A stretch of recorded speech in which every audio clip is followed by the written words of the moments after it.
Figure out the audio.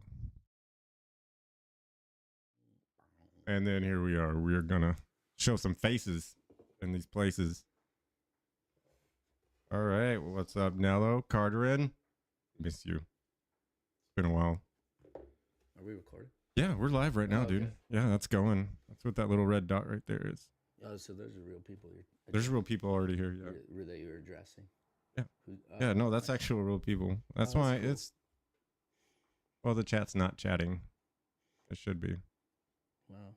But it'll show up right Give them here. time. All right, let me kind of get situated here. Man, I thought I was nervous last time. I think I'm nervous more this time. I didn't think I would be nervous about it. So as many times as I sit here in front of this fucking computer and in front of this camera, man, or like talking in, voice chats and shit, Yeah. it's I don't know what it is, man. Like I've got all these fucking stupid recordings of me, testing out the equipment and stuff, and yeah. It's still I just got nervous all of a sudden. Me It's too. stupid. I got butterflies in my stomach. God dang. It's like I can sit around and bullshit. Yeah. With no camera for hours. I don't know. Anyway, how's the audio? Is the audio okay out there? I don't know if mine's too loud or what. His is gonna be kind of quiet for some reason. Talk right into the mic. Yeah. I was saying you pretty much gotta lick that thing.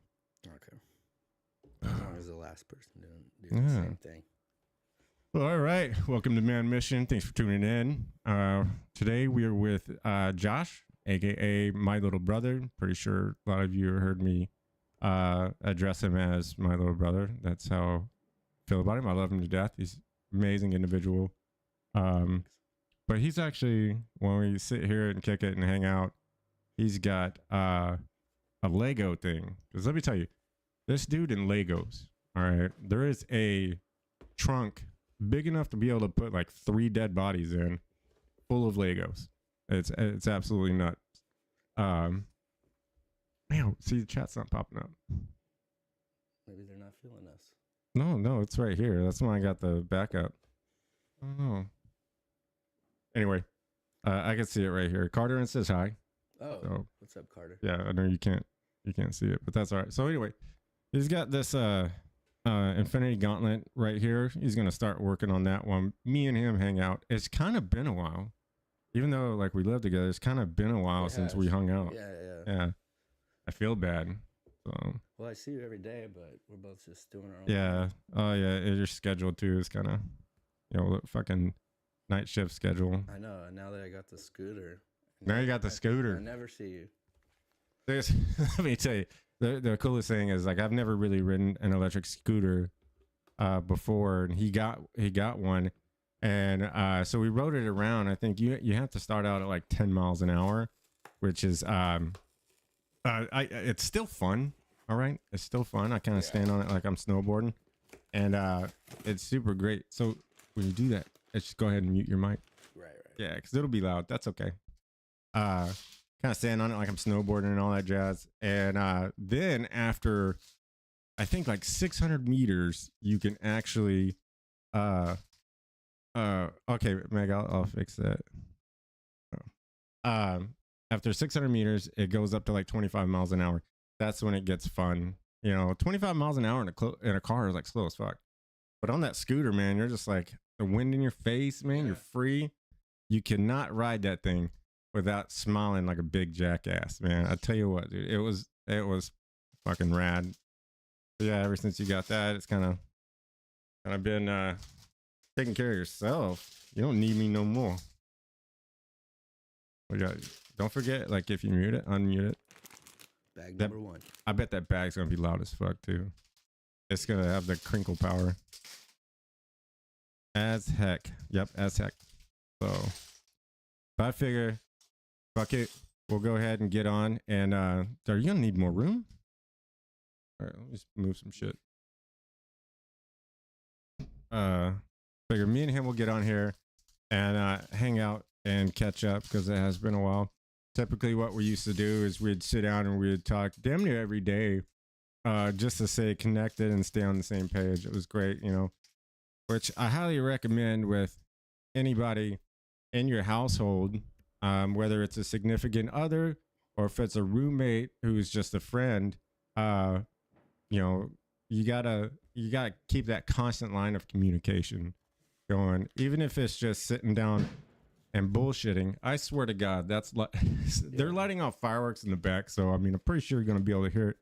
I'm sorry, but it is 4th of July. Happy 4th of July, everybody. 4th of July. Yeah, so we're gonna be hearing that shit all over. Oh man, look at my shirt, dude. My shirt's all gross. I got to think about shirt collars.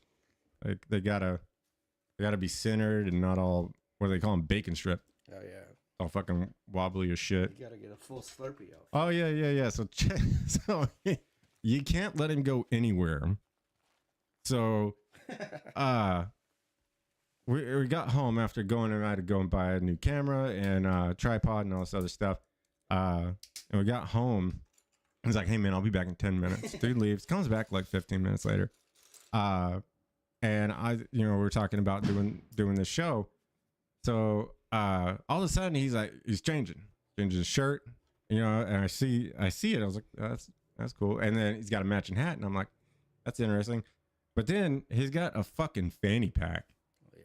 And it's all Slurpee, 7-Eleven Slurpee, drip right here. Look at that. Drip. Yeah. A freaking rainbow tiger stripe Slurpee fanny pack. Custom, one of a kind. That should be it. But yours for $7.99 at go to Fashion Week. 7-Eleven. It was just, oh man, absolutely too perfect, man. That was a must to wear today. So must purchase, must wear.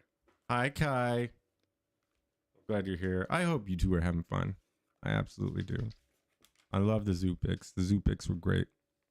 I love the zoo. They don't have shit for a zoo here. Have you been to Woodland Park? No.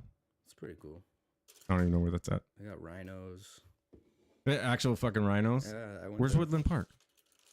It's kind of by, what's it called? The University of Washington. Where's the University of Washington? I don't know.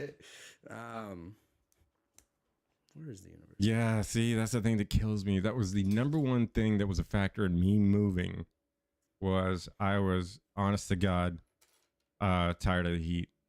Like, I figured after my first year I would get used to it. And second year rolls around, and then was it third? Still doing it. Third year rolls around, and I'm like, you know what? Fuck this. So I was doing home renovation. So last summer, right? Yeah, you're stuck inside of a hot house with no power, trying to do this renovation work. Man, it fucking sucked. Right. I was wearing shorts and tennis shoes and like tank tops to work in an industry where most people wear hard hats, steel toe boots, pants, and long sleeve shirts. Right. I'd rather get hurt than sweat and die. You're true Alaskan. It was bad. So then that's kind of what fueled my moving back north. I just like the cooler weather up here, but it's hot. It was hot as balls today. It was so hot the AC didn't want to work for like the first 10 minutes of the drive to go to Best Buy. Rough. It was fucking brutal. Love the camera setup, by the way. Let me tell you, because I'm proud of this. I really am. I'm so proud of this. This also goes to like my friends who helped me set this up. Joe Ghost and Nello for kicking down some equipment, some quality equipment that is just like it saved me a ton of money, man. And Meg obviously doing her thing with all the anything technical is the only reason why this is actually happening and shit. I'm proud of you, man. You got to figure it out. Oh, thank you. Yeah, thank you. Yeah, I love this guy, man. He's a fucking sweetheart. So I got these ring lights from Goodwill at $7 a piece. All right, which wasn't bad. Of course, I got the camera at, oh god, man, I can't remember. Probably like I don't know, like $30 or something for that camera. I had to buy a brand new one today, so they both match. But I got this awesome tripod that his camera's sitting on. I don't know, it's like heavy duty. but it's fully adjustable. Absolutely amazing, sturdy. That was $8. So, and then there's some other the TV I'm using for a second monitor. That's Goodwill. So, it would be perfect luck to find another mic arm for that mic. Yeah. And stuff. But I'm just gonna have to. I'll just lean in. Yeah, just yeah. I'm gonna have to just go ahead and order one. I was actually, quite honestly, I was supposed to do that, but I've been a little lazy lately. I know about that. I'm been really bad lately.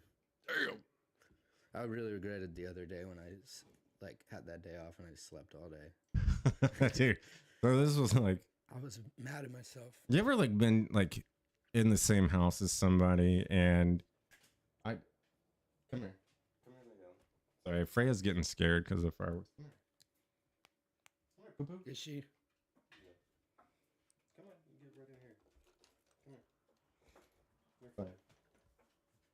Normally, fireworks don't bother her. Oh shit! I lost my train of thought. No, you're talking about. Oh, so you ever been in the same house with somebody, and like you just there's like no activity coming from them whatsoever. You wonder if they passed away. Start to worry. That's about what it was like. I was busy, so I was focusing on other shit. And so I wasn't really, walking around talking or anything like that. I was focused on my deal. And then, yeah, like he shows up, and by show up, I mean he woke up. I don't know, man. It was dark outside. Yeah. So it was probably like 10 o'clock. I was so confused when I woke up. Because I woke up at like 5 a.m. and thought it was. Yeah. You're like, shit, man. Is it morning or night? Did I miss a whole day of work? What's happening? Oh, man. But it was bad, man. A lot of sleep that day. And you actually don't feel better the next day if you do that. Absolutely not, dude. No. I think if I get more than like 4 or 5 hours of sleep, man, I wake up and I'm like, feeling like shit. Right. Feel like I slept too much. But I have absolutely no problem sleeping for fucking 90 hours straight, though. You could do it? Yeah, I'm pretty sure I could. Just if I can get up, use the bathroom, come back. Just test it out one day. Oh, hell no, man. Nah. I would feel like shit afterwards. Yeah. I'd feel horrible. So, a little backstory here about Josh. That's as long as you don't mind me talking about like how we met and all that shit. Yeah. Okay. All right. So, me and Josh met a while back at AA. You were going there on your own, right? I was. Yeah. He made the decision to go there on his own, and I believe still kind of somewhat drinking at the time. Yeah. Yeah. So, but like last episode, I was talking when I decided to get into AA, I threw myself into it like all the way, and I ended up really becoming a part of it. And when younger people came in, I'd sit and talk with them and just kind of get them interested, with like, I don't know, like, hey, AA is cool. Come and hang out with me, I guess. So we talked, and I gave him my number, and this is the thing. So I give people my number, and I always say, call me anytime. It doesn't matter what time it is. If it's 3 or 4 o'clock in the morning, call me anytime. And he did. Well, he texted, and which I was surprised. We texted back and forth for a while, and then at one point he disappeared. But he popped back up, and he was honest, saying that he was drinking and stuff like that. But then it got to, and this is the point of realization. Yeah. When drinking, and I just not even drinking, identifying a problem at all. Right. That when you come to that realization that it's a problem, this is when you gotta kick it in all four tires here or whatever. I'll kick it in 4-wheel drive. Whatever. How do you say that? And he called at like 8 o'clock at night, saying that he needed help and stuff like that. So we came up with like a solution and stuff to get him to the hospital and then get him checked in. Which he willingly went. His mom took him. He willingly went. Yeah, I probably wouldn't have if you hadn't been there, to be honest with you, man. Yeah. I mean, I wanted to go, but I was so sick and just my mind was all over the place. So I think I probably would have left that hospital if you weren't there, to be honest with you. Yeah. Oh, yeah, because I ended up getting a call from his mom about him wanting to leave. And this is another thing, too. If you say you're going to help somebody, put effort into it. I was homeless at the time that I get this call from him and his mom. And his mom was like, I can't keep him here at the hospital. So I was sleeping in my van at the time. I said, fuck it, fucking crawled up there, got in the driver's seat, and drove to the hospital and stayed there with him the entire time until we got him into a treatment facility and everything like that, which he did amazing. And that just did that. Honestly, that brought us like closer together. One, I was proud of him, because a lot of times people will want to quit something. They start to quit, but then that like edge starts gnawing at you. Yeah. You're like, having withdrawals from alcohol or whatever. And then you're like, well, I can just, I'll taper off, and everything like that. And so that was a little bit hard for him, but he stuck through it. And he's been sticking through it too. I'm proud of him. Then he got out, and then, that's how we ended up living together. Actually, his dad had, offered me a place to stay, because they found out that I was homeless, and, so I ended up getting to move in, which is great because we take care of each other. This is a big thing too. Is both of us have a problem with alcohol. So the one thing you don't want to do is you don't want to be alone. It's always good to constantly have somebody there, so you're not like stuck in your head or stuck in your feelings or slip off into depression or anything like that. You gotta have that. Doing shit on your own is fucking hard. I mean, hands down, it doesn't matter what it is. When you say, oh, I can do it on my own, you're going to struggle. And that's just like, that's one of the things that I refuse to do, man. I am old enough and strong enough to admit that I need help. I need help with shit. I'm not the smartest guy in the world. I'm not stupid. I have disabilities and stuff, but still I'm not stupid. I just realized that if I do this shit on my own, either I'm going to fail or it's going to take me 10 times longer than it needs to. So I really have. I've come to rely on my friends and family and being honest and open about like, hey, I'm fucking struggling with this. Can you help me? You'll also find out real quick, like who really gives a shit.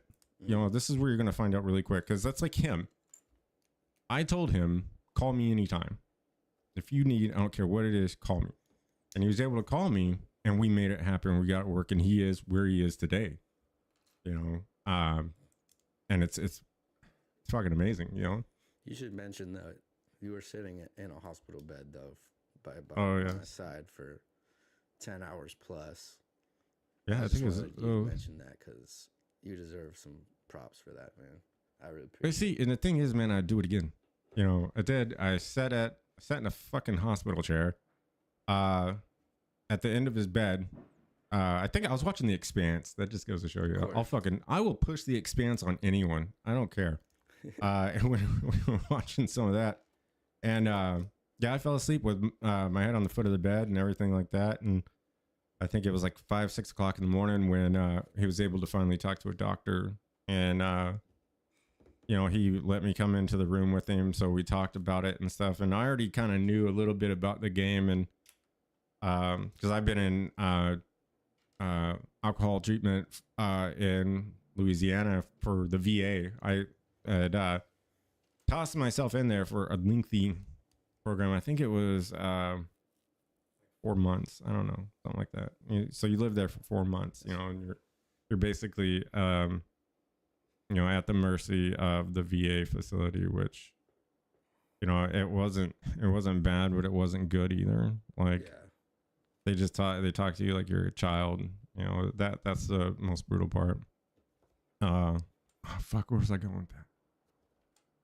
I was heading somewhere in that direction, and I got fucking sidetracked.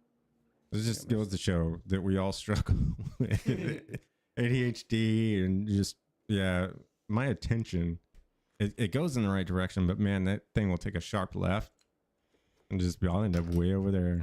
It's like Yeah, hurting. I'm very easily distracted. But I mean, we'll just get back on the other topic that I was talking about, like asking for help and accepting help. You know, just because you ask for help or accept help, that doesn't mean that you're not a strong person. All right, it doesn't mean that you're weak. It just means you're smart enough to realize your life could be a lot easier if you ask for help. Right. And I mean, that's the problem with men, especially. Yeah. Men are just like, man, fuck that. I'm a man. I can do this. I don't need anybody's help. And then you got to sit back and watch them fucking struggle until they're willing to accept help, And it's like they say they got all these friends. Well, why not ask a friend for help? That you got all this loving family. Why not ask them for help? Why are you going to hurt yourself more? We're going to hurt yourself more trying to do it on your own, man. I've never understood that, dude. I think it's because men, well, not just men, but a lot of men have that mentality of I can just power through this, or I can just, I don't know where that comes from, but that's what I think. It's just like that's stubbornness, man. Yeah, like, I can power through it. I can do it. The same goes with like independent women.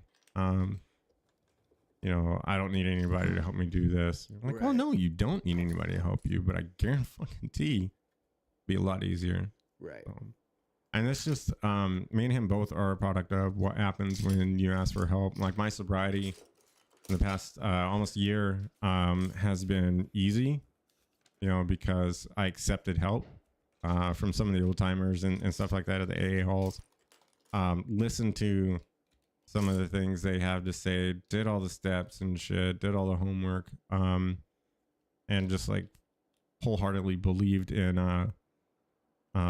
wanting to be sober, and accepting help. And it was huge. I've tried to get sober before in the past, and clearly that fucking never worked because I did it on my own. Right. I said, well, I don't need help. I can do this on my own because I want to.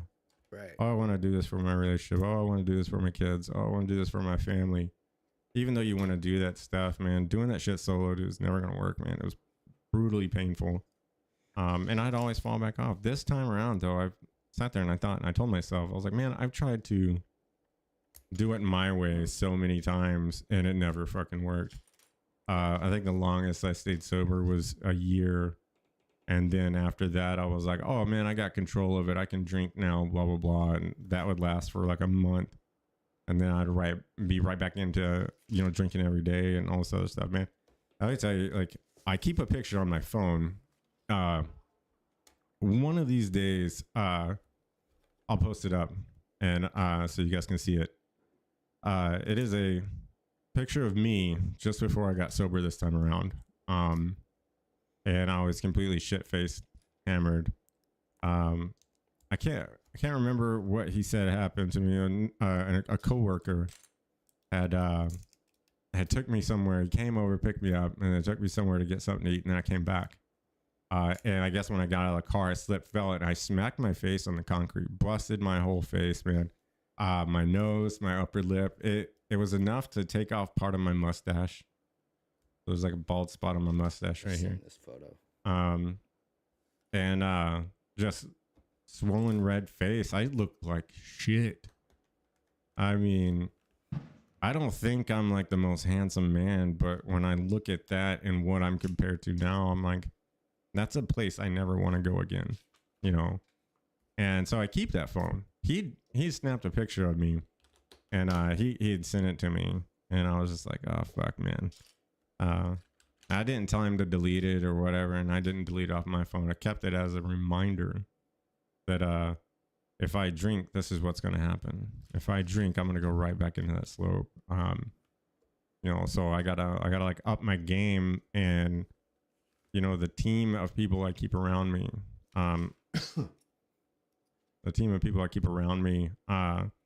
is huge. I need that support. I'm a very emotional type of person. You know, I like to have people around. I like to have friends around, good people, people who treat each other like humans. I like to have those around. And so, you know, that's what I did. You know, I kind of put my shame aside. Of course, I'm ashamed of the shit I did. I had a memory come back to me where I was walking back from getting more booze. I walked there. I didn't drive, but I walked back, and I fell. I stumbled and I fell and like almost kind of passed out. And this random dude picks me up, and I remember him saying, "Hey man, where do you live so we can get you home?" And I just kind of, I pointed in an ass general direction. I have fucking no clue how that dude got me to my front door, but he did.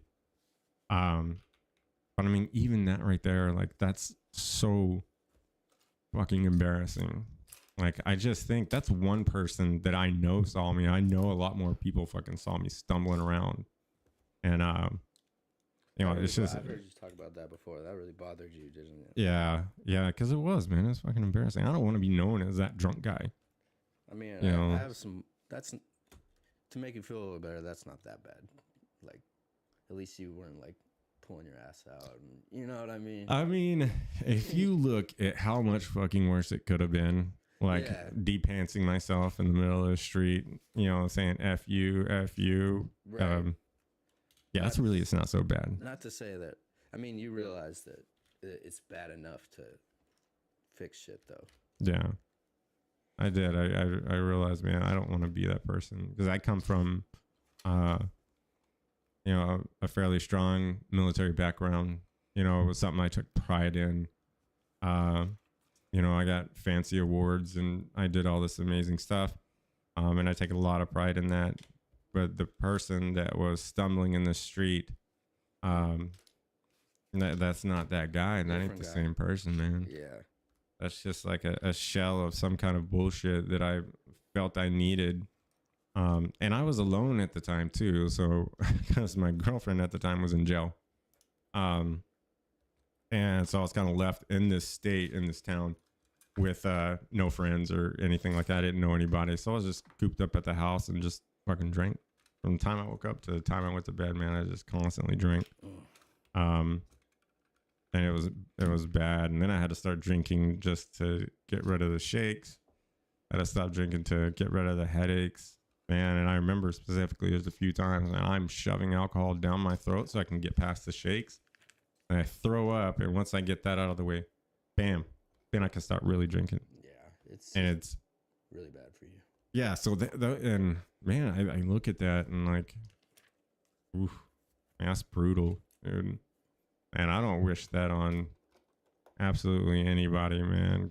Like being in that state of like, you know, being so desperate, but not asking for help. Yeah. You know, it fucked me. So, but I had a few people that kind of came around. Then I started going to AA and all this stuff, and it you know, I took it serious. You know, like I said, I took it seriously. You know, I was like, all right, well, I'm gonna do this by the book, and it made a huge difference. You know, and I'm slowly, you know, I'm still like a little emotionally scarred from like the last relationship I was in, and that's just gonna take fucking time.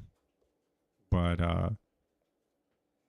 as far as like alcohol and you know how I feel about that, like, you know, I'm really starting to feel great, like a great person and shit. And like that's like coming on here and talking about it or telling embarrassing things, because I promise I will one day share that photo with everybody, because it'll blow you away, man. You see what I fucking look like and what I look like now, man. It's like two different people. Yeah, you look like a completely different person. Yeah, God, man, it was horrible. I felt like shit. Yeah. How long ago was that? This is like 11 months. 11 and a half. Yeah, almost a year, man. I almost got a year. I'm fucking proud of that. And my fucking shirt collar's messing with me. But yeah, I'm proud about that, you know. Yeah. Should be. How's that coming along anyway, man? You're kind of like jamming. Update. Is it on there? I'll try to knock this thing out. Yeah, I want to do this real quick. Thanos' Infinity Gauntlet. Make it bigger. You can't go to Best Buy without buying something you don't need. Dear Lord, man. I tell you what, like, there's a lot of stuff in Best Buy that I want. A lot. So if I had an extra like $900, man, I'd have a really badass coffee maker. Like, dude, that thing is $8.99, man. Does everything. That espresso machine, Breville. Yeah, it's all shiny. It's like super slick and all that stuff, dude. Yeah. Oh, it's pretty rad looking. But yeah, no. I wish I had the attention span for Legos. I don't have the patience. A lot of adults actually play with Legos or build these sets because they say it's like meditating, or it's like kind of like, yeah, you know what I mean? Yeah, I get that. You're not really thinking about anything. I don't have the patience. I don't have the patience for anything. The patience of a fucking 3-year-old.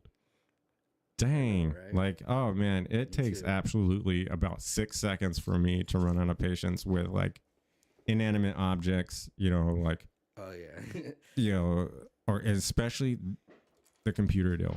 You do get angry at like the things you get angry at, or like the hose gets kinked, and that's like oh man, just outside doing some peaceful yard work, hose gets snagged on something, here I am, fucking I'll be mad for like 5 seconds, and I'll go back to normal. About that kind of stuff to people. Yeah, it's just, that's the thing. Like, when it comes to people, I have patience, but when it comes to inanimate objects, I'm just like, do your job. Yeah, you're kind of pissing me off, you know. I forgot to, almost did it again. I forgot to turn my phone off. Yeah, I think you actually called during the last stream. Oh, did I? Yeah, my phone was sitting right here and it went off. Probably wanted to ride home. That was fucking loud. So yeah, so now we're at the point of like doing this podcast or stream, whatever you want to call it. I don't even know exactly what to call it, but this session, so to say, you know, is to be able to talk about various stuff, and chat included. Anybody in chat wants to you know, get down and throw a topic out or a question. And, you know, if you got a question about myself also, I mean, please feel free to ask. Same for me. So, and same for Josh. You know, there's not a lot of experience, but I'm willing to bet that I have experience that you guys don't, and then you have experience that I don't have. You know, and this is like, again, communicating with everybody is key, man. A lot of us will say, I'm not telling anybody my fucking business.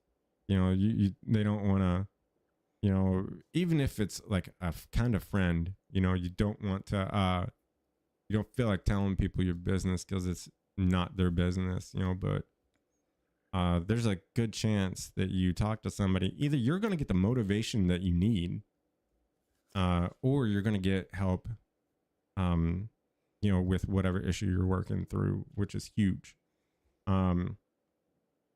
There's always a chance somebody's going to be an asshole. And that's fine. At least then you know for sure that you can never in your life count on that person. So again, you still gain something from it. You know, you now know that if anything comes up, I can in no way, shape, or form count on that individual right there. So, but then you're going to find out who you can count on. Because it's crazy. You know, a lot of people gain success because of the help that they surround themselves with. You know, me personally, I can't think of anybody who got like really super successful on their own with like no help, you know, coming from the gutter and all the way up, and like don't have help from assistants and managers and stuff like that, where they went through and they did everything on their own. I don't know anybody like that. So it is, man. It's absolutely important to reach out and connect, man. If you close yourself off,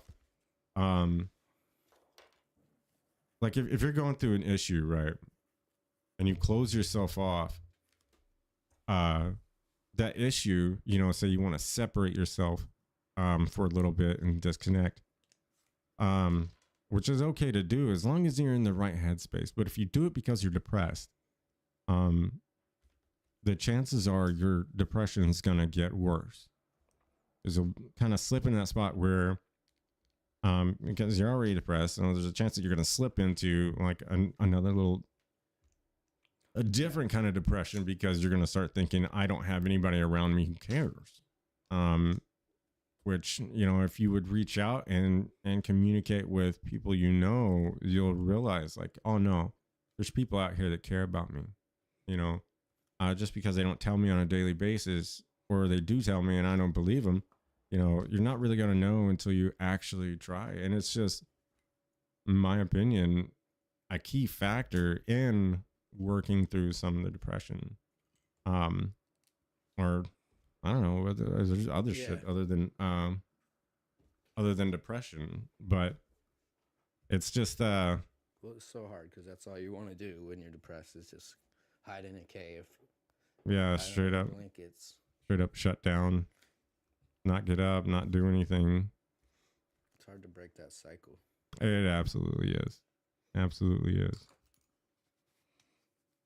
So, but it's important. That's what this show is about. This show is about being able to talk, communicate with various people. I'm hoping that one day this show grows. And obviously when I get a little bit better too, because I know starting out, like, we're already like, I don't know how many minutes into this show here, and it's 37 minutes. I'm still nervous as fuck for some stupid reason. Yeah. So it's weird. Which I actually have to be careful. I have a history of seizures that are caused by stress. Like, my body can no longer process stress.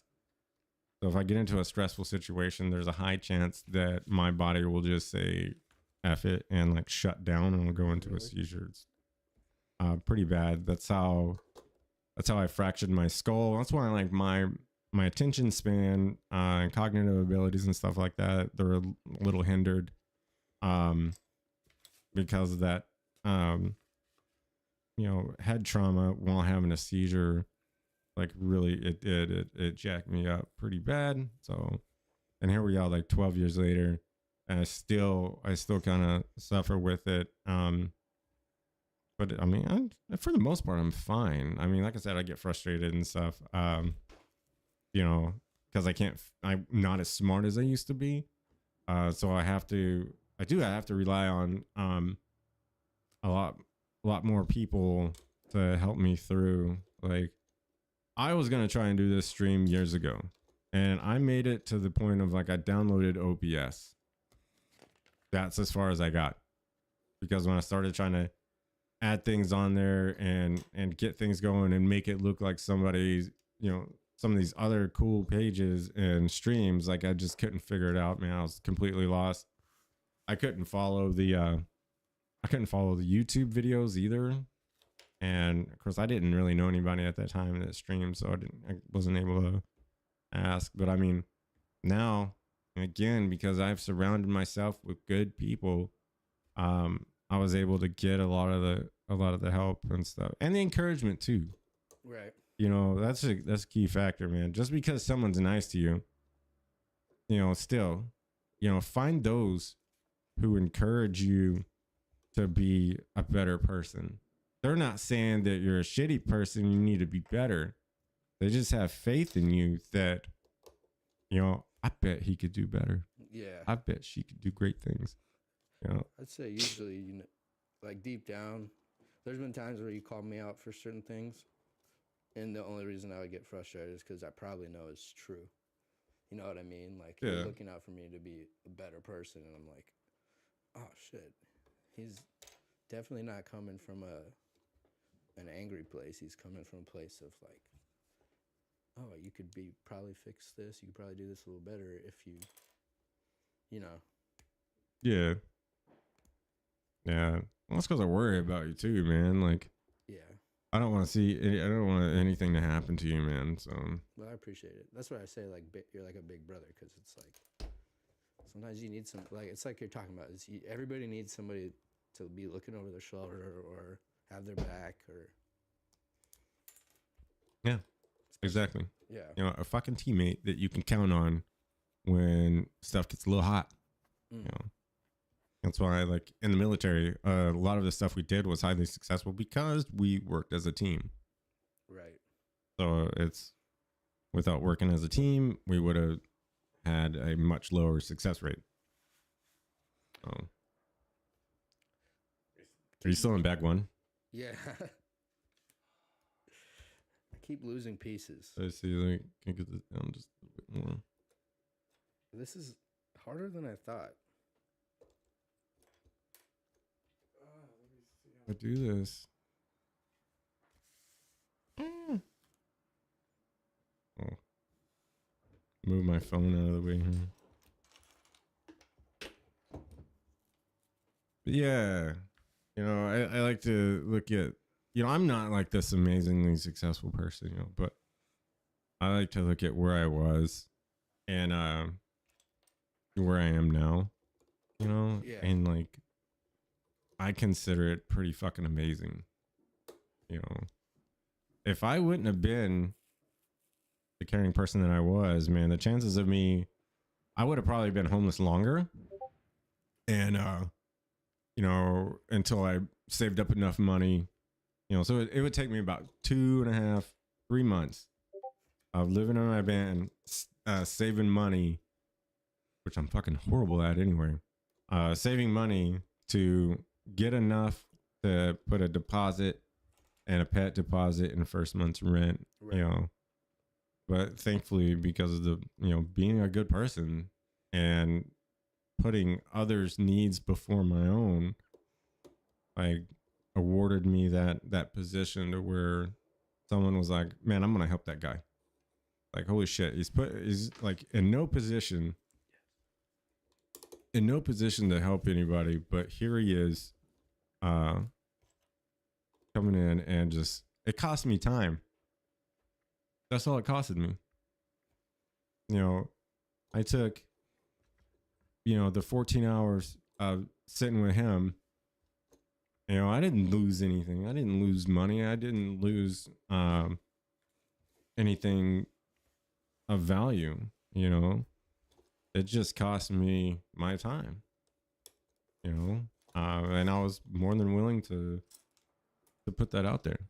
Yeah. You know? It just goes to show, man, you might not win all the time. Like being nice can sometimes get you, you know, bit in the ass. Unfortunately, I mean, because there are people out there like that, man. There are people out there that take your kindness and use you for it. But the most important thing with that is, don't let that one individual ruin you for everyone else. Because there might come a time when, you know, you step up to help somebody and they shit on you and ruin it. But then if you continue being the same good person that you are, the next person you might help, you might save their life. So it's important that you just continue, you know, being the same good person that you are, you know, and just like those that, like, I don't know, those that act like that use you or shit on you or whatever, man, you don't need them. You can most certainly go through life without them or having them around, you know. And it's like it's important. I think that's why, like, with this last relationship that I was in, you know, being sober also, you know, had put me in a perspective that this person I'm with is not a good person. They're not contributing, you know, they're not motivating me to be better or anything like that. They're essentially trying to make me a shitty person, you know. And the me being sober part was what actually kind of grew the backbone to just say, I would rather be homeless than live with you. And it worked out. It worked out great. So not only do I have a place to stay, but I got a really amazing friend, which is probably one of the best roommates I've ever had. Oh. So you too, man. I appreciate it. Yeah. Oh. I get along. We get along super well. Yeah. I know. The best part is like we're not stingy with our shit. So like snacks and stuff like that. Yeah. We share. I hate when roommates are overly stingy like that. Yeah. Everything in the fridge has a name on it. It's like, No, I can't. I can't do that. That just drives me nuts. when you're down, I got you. When I'm down, you got me. It all kind of balances out. Oh, let's see. Who else still here? Who's still listening? Millions of people. Millions of people. Oh, hell no. Jeez. Damn, I almost dropped my cup. Oh, that was close. Oh man, I that one got me.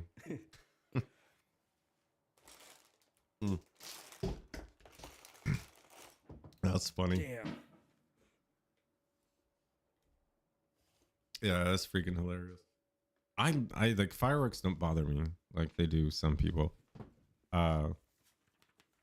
You know, I think they're great. I love hearing stuff explode. It's just I like to be prepared for it. I don't care how loud it is. Just give me like a 5-second warning so I can be like, Yeah. I don't get why people like doing it in the daytime though. It seems kind of. yeah, I have like fireworks are expensive as shit. Okay. They're fun, but they're expensive. And I think if you light them off during the day, like what do you get out of that? Yeah, There's a part of me that wants to go and ask this person, you know, what's the enjoyment of lighting these off? You know, do you got to go to bed at like 8 o'clock and that's why you're doing it now? Right. Oh, but you're missing the main attraction with fireworks. Oh, yeah, who knows? weird.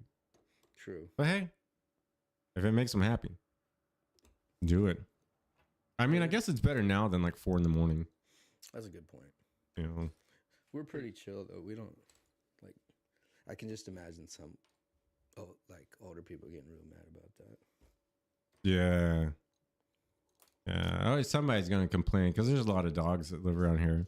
Yeah, like not much shit really bothers me. Yeah, I'm Just like have fun. You know? pretty sure somebody's gonna be like, my dog. Yeah. How's Freya doing? Fran doesn't give 2 shits anymore. Normally, I won't let her in here because there's cables everywhere. But a couple of fireworks went off, so she came in here. So I figured I'd let her go. She's right down there, I wish I could see her. sitting closer to Josh than she is to me. Freighter. That's fine.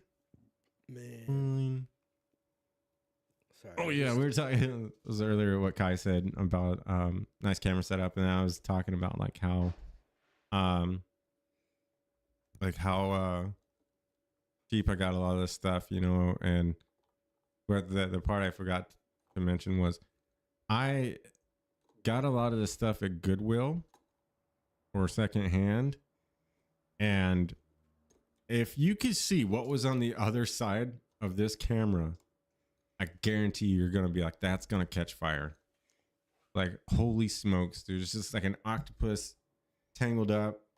There's every USB port is being used. Plus, I got one of those USB port extenders. That's all used. Like, I just hope I don't have to like, oh man, you got to unplug this really quick. I'm going to have to unplug everything because I don't know where shit is. Past 10 minutes I've been looking for this, by the way. That's what was just like. I was a little distracted. That's funny. So I guess the only other 2 things we got to do for this is another mic arm and another tripod. Like I'd love to find another one like this one, dude, because it's just heavy duty. But you notice like the camera shaking is a little bit more down. It's less. So that is because there is a pizza box folded up and stuck underneath the table to help kind of balance it out. So, but it worked. Ooh, pizza sounds good. And that's all that matters. Do what it has to be done. But it's pretty freaking comical with what's going on behind the camera. Yeah. It's bad, dude. I mean, yeah. Yeah, I haven't seen that. It's like there's the power strip down there. It's just like I'm telling you, man. If I had to pull one thing out, I would have to pull everything out because I don't know what goes where, and they're so tangled up that I can't even trace them. Yeah. Like it's just. I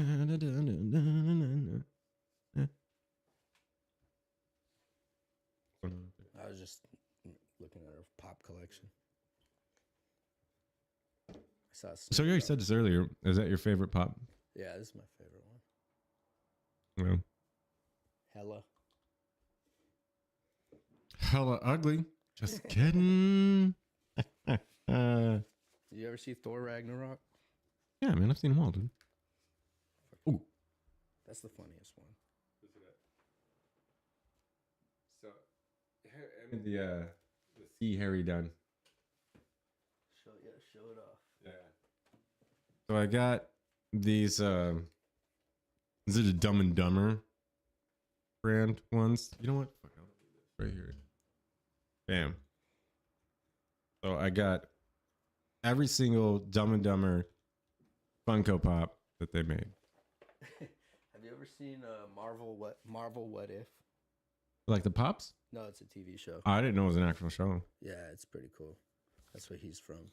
No, I did not know that. This is the Infinity Ultron. It's like Marvel What If is basically like different timelines of the Marvel universe. Like, oh, if he happened to get the Infinity Gauntlet, what would happen? Or if like, yeah, it's sick though. Oh, I see. You should watch that, dude. Let's check it out. What was the new thing that came on Disney Plus? Invasion? Secret Invasion. I watched the first half of it. I haven't seen none of it. It's pretty cool. It looks really cool. Sam Jackson. I'm glad that he's doing it and they didn't find somebody else to like take his place. Yeah. Because there's nothing worse than making a show of a movie or a comic book and changing one of the characters. Right. That's who we know as Nick Fury now. And if you change that, it's going to be... Yeah. Right. It's like, who's this guy? Oh, it's Nick Fury. And they're like, it's not Nick Fury, man. Get that guy out of here. Did you lose another one? Yeah. Well, god dang. I'm looking for... No. Oh, I'm already past there. Sorry. Hold on. Okay. I'm good. Oh. Hey, let me see the box real quick. Let me see it.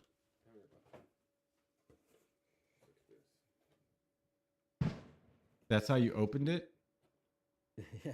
That's how you... Let me tell you, okay? If I had to complain about one thing with Josh... Okay, this is the only thing I would really complain about is the way he opens things up.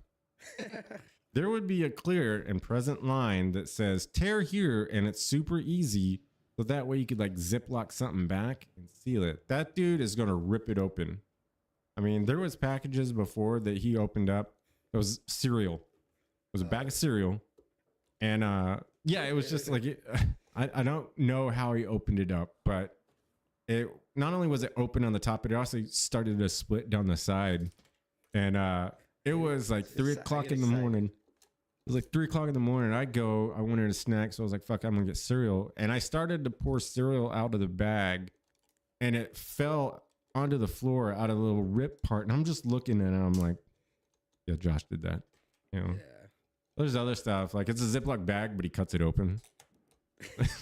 Like, and so the time I felt bad was the empty box of popsicles. Oh yeah, empty box popsicles. Back in the refrigerator. So, but yeah, this is how you open up this one. You just goes like opens up all the little glue, despite the fact that there's a easy open and actually tab. I should say you're supposed to save the box, so that was kind of dumb. Well, if you open up the box like this, you can actually glue it back shut. All right. So, I mean, yeah, that's not bad. So does the glove come off? I don't know. We'll see. It looks like it's meant to just sit on that thing. And I'm still on the first bag. It also looks like you can move the fingers. I bet, yeah. I saw a Lego Bugatti. That's cool. Yeah, full size, by the way. Full size.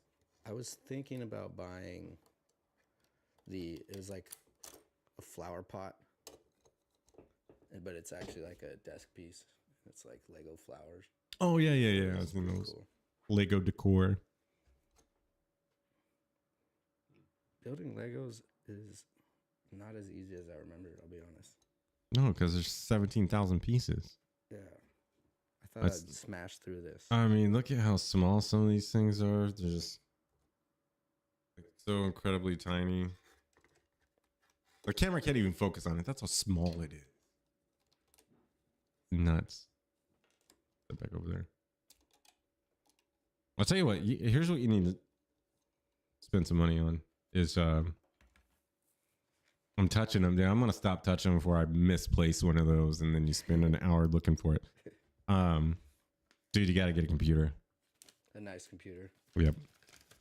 Yeah. I'll man. Save up for one. Like Star Citizen, by far best game ever. I don't care what anybody says. Best game ever made. Best game ever. But then I started playing Ark with everybody. And like, man, it's just Ark is an intense game. I almost rage quit about 17 times. Isn't there dinosaurs? And yeah, there's dinosaurs and shit. It like started out as like a naked caveman, and like you go through and punch trees and pick berries and stuff. And I love berries. And but I died so many times. Like I would spawn for a minute and then die. Or I would spawn and then I would finally make a pickaxe and then die. Because some dinosaur was just like, oh, look at that new guy over there. And then they come and get me. Oh, look at my pickaxe. Man, my survival was shit. And then I actually started learning how to do the game. And my biggest problem was falling off my flying dinosaur. I think my favorite game just embarrassing was Grand Theft Auto 5 because of the storyline. Yeah. Back in the day, I played Grand Theft Auto, but I wasn't like super big on it. But I've seen some of like the role playing thing for,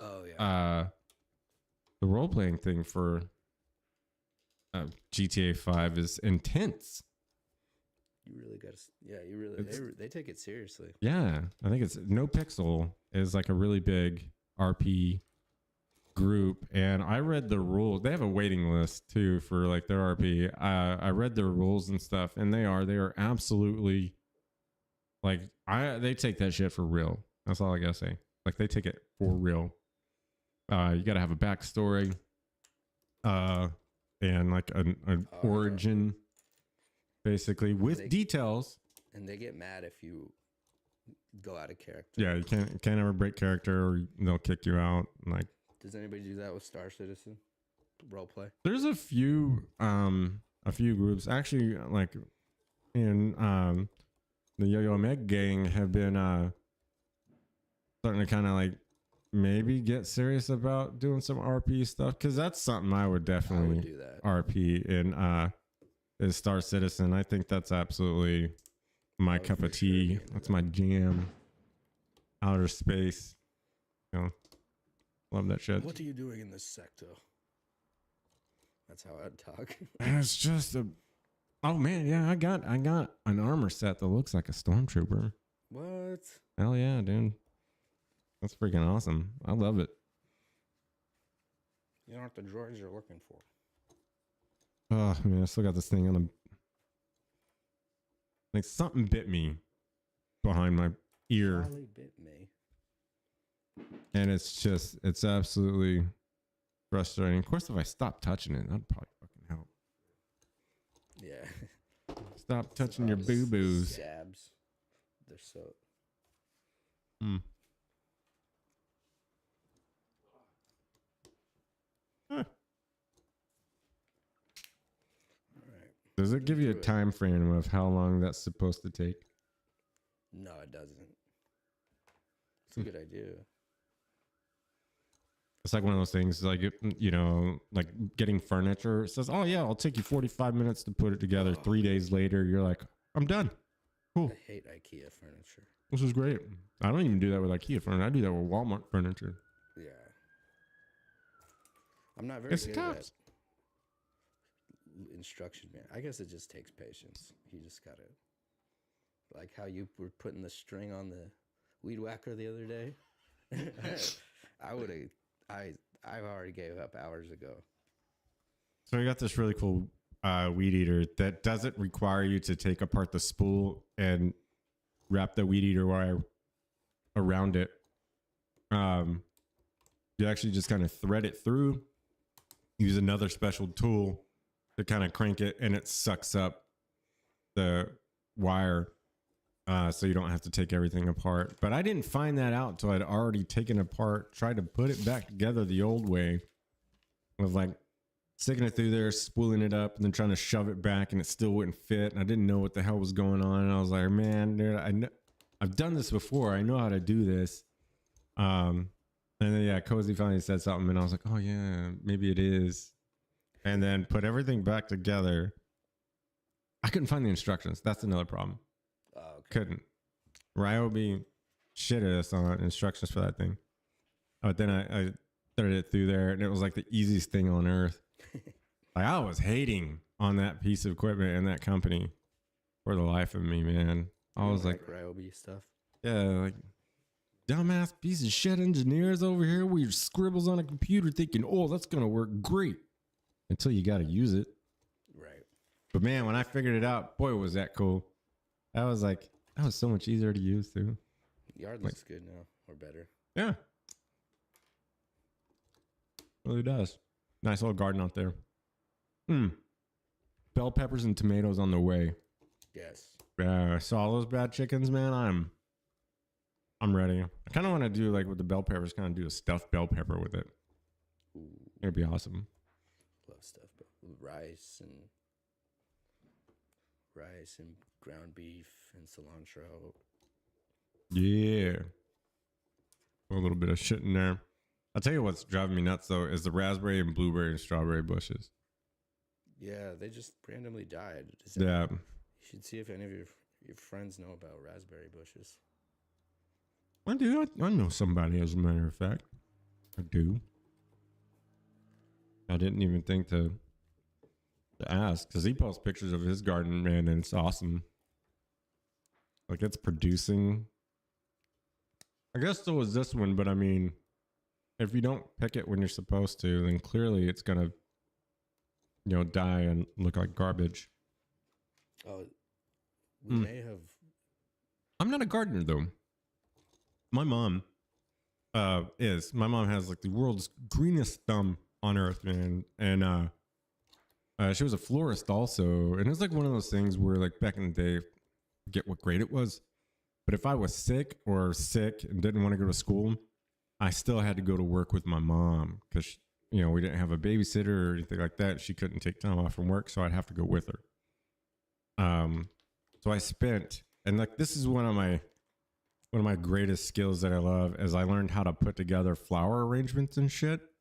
And I can do that. And I can do it really well. But the one thing I can't do is grow them shits, man. Like everything I buy plant wise, even if I read the instructions and like this is how you do it, so I'll go through and I like, all right, man, I got this. It's not gonna die. 4 days later, the bitch is dead. I'm just like, dude, I don't get it. I watered that cactus every day. See that? Huh? Can I see that? What? Quick. Your vape. What are you pointing at? Oh. Thanks. Don't worry, I know you're not supposed to water a cactus every day. I found that after the 4th cactus. Oh, man. That was freaking hilarious. Oh, funny. Cactus. But yeah, man. It drives me nuts that like my mom is so good at this, but man, I suck at it. And I would help my grandparents with their farm. I would hop in the tractor, plow the field, and help plant shit. And that would grow. And then when time we'd go and we'd harvest whatever it was that was grown. But anytime I tried to do that shit on my own, man. It's horrible. So during the wintertime in Texas, it got down to pretty cold temperatures. This is like 2 years ago. And my grandma's back deck, it's a really huge back deck. And it's full of plants, like house plants and stuff. But she's got them in pots outside on the deck. And these plants have been around for many years, man. So they're big, they're beautiful. She didn't have room to put them inside, so she's like, "Hey, do you want to take some of these home? You know, and keep them." I was like, "Absolutely, I'll keep them. I'll keep them safe for you." Okay, all dead. Everything. Well, no, all but one. All but one. I don't know how that one survived. I really don't. That was a strong-willed. I think it was like an elephant ear or something, man. It was big old elephant ears, man. So it was pretty cool, but Jesus, man. And I tried too. I tried to take care of those motherfuckers, man. Honestly. Man, this bitch is still died. A horrible, horrible human being. There's a bag inside of a bag. Oh, there's two bags inside of a bag. These must be fingers. Oh, they're not even labeled.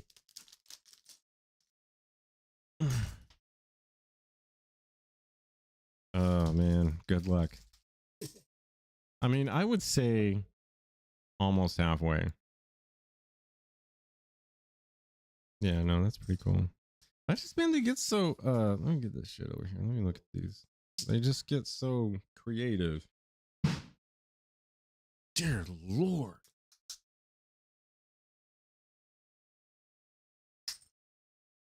I mean, yeah, might as well. Yeah, I don't see why not, man. My thing about like people lighting off fireworks in the city is like, pick up your garbage, dude. Because like 4 houses down, somebody's gonna go out there and they're gonna be picking up, remnants and garbage of someone else's fireworks that they didn't even get to watch. And I just like that part I don't like, man. I think if you want to blow something up, fine, just clean up your mess afterwards. Don't make somebody else do it. Don't make a mess out of the city. Yeah, that utterly drives me nuts. There'll be garbage everywhere tomorrow morning. Oh, I bet. There's already I walked to the car yesterday. There's already garbage on the ground. Yeah. Like, Jesus. For Pete's sakes. How hard is it? I'm not trying to be a Karen, but yeah, I know. It's like, I'm not trying to be a dick or anything. I'm just saying that pick your shit up so somebody else doesn't have to do it. I tell you what, there was something that I really wanted to address on this show, man, and I can't remember what it was. Do you think it's bad to call people Karens? Only because, that's actually my mom's name. Oh, no. And my mom's a freaking saint. I feel bad now. She is the sweetest woman on earth. She doesn't deserve that. Yeah, so I mean, see, it kind of sucks. It does suck for actual. I think the only difference is my mom's is spelled with 2 R's instead of just 1. That's her saving grace. So yeah, but yeah, so like I call people Karen. It's just I don't really call my mom Karen. I call her mom. Actually, you know what I call my mom? I call my mom my best friend. Hell yeah, me too, man. That's what I do, man. Yeah, hands down for moms, right? Yeah. Every day is Mother's Day. Yeah. Not just once a year. Nope. Every day is Mother's Day. And Mom, I know at some point in time you're going to see this. I love you. You are the greatest person on this earth, man. If I had to go through life with just one person, like I could only pick one person, it would be my mom. Yeah, I would do the same, dude. Not just saying that. And it's not because she's my mom. It's because of the type of person she is. She calls me on my bullshit. All right. Obviously, she sides with me.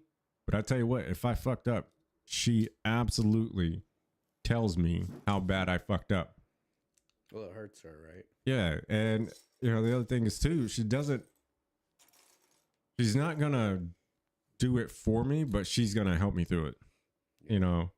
A lot of times it's just a little bit of her, saying how proud she is of me. You know, It that goes is that kind of thing. that goes a long way. Like right now, if I were to say fuck it and go back to drinking, I could never talk to my mom again, man. Yeah. Cause Same. like that's like her biggest thing right now is that she's proud that I'm actually sticking with this, doing this show also, you know, and like doing the peer support specialist stuff and helping people through counseling and whatnot. Is like a big, huge like bonus for her. She's like super proud. So like, I feel like if I wanted to really ruin my life, that's what I would do. But man, yeah, I there's nothing I could ever say bad about my mom. You know, it's just fuck. She's cool. This is why I don't like mom jokes. Your mama jokes will have me run out of patience faster than anything on earth. All it takes is just, you know, one wrong. Yeah, you know, say like you say something, somebody says yo mama, like, I mean, yeah, I want to hit somebody every time I hear that, man. I think it's absolute garbage, dude, to sit there and like bring someone's mind. You can talk shit about me all you want, man. You can bust my chops, you know, and that's the point of it. It's supposed to be the most disrespectful thing you can say. Yeah, I just like, oh man, I can't stomach that shit. You know, it was really bad in the when I was in the army, because your mama jokes were rampant, man. They were like, that was the only type of joke you were allowed to tell was your mama jokes, man. And Really? from my basic training and all the way on, man, somebody would crack a your mama joke and I would just come unhinged. For real? It's just the dumbest shit ever, man. I'd be scared to see that. Stuck in my shirt collar. I'm having a hard time with this fucking shirt today. It's a cool shirt, though. It is a cool shirt. Rick and Morty, man. That's the worst and best cartoon is Rick and Morty. It's really, that's a show that, like, if somebody's never seen it, they really just don't understand it if you try to show someone it, or they really love it. But if you, like, it's just so bizarre. Yeah, no, it is an adult cartoon for sure. Like if somebody says, "Oh yeah, that's my son's favorite show," I'm just not the parent of the year. I like honest, like there's just some shit. There's a lot of cartoons like that. Yeah. Hey, there's a Lego piece left in that bag right there. See that could cause huge. And is there another one in that one? Or what am I seeing? I can't tell. No. It's not there in that little. Oh man, that's as far as I can reach. Well, I'll know something's there. Yeah, no, that's just the way the bag was. See, that's what's up. Got each other's backs, no matter what, even if it's Legos. This is pretty cool gold color. This must be the. I'm not a fan. Don't forget your camera's right there, buddy. Oh yeah. Yeah, you use that one right there. Pretty cool. You know, the only thing I wish I could do with this camera is zoom in and out. You know, there's a feature, but I'm not quite sure how to do it. It's I don't know if the Logitech app, which is not up. Trying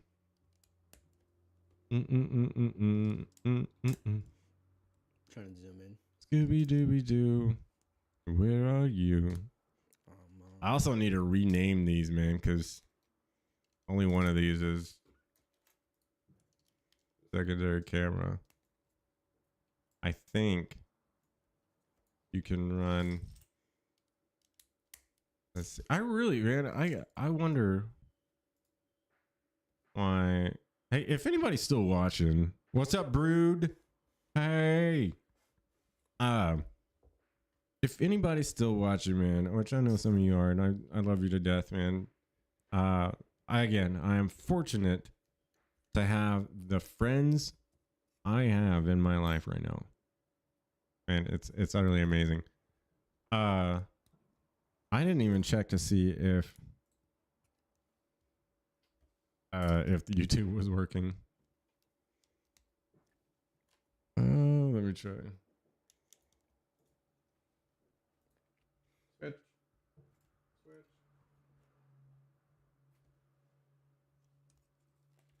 Uh.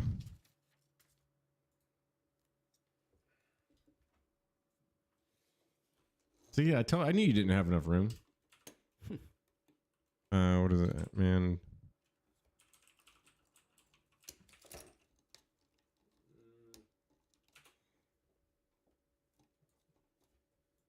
Oh, I don't want that.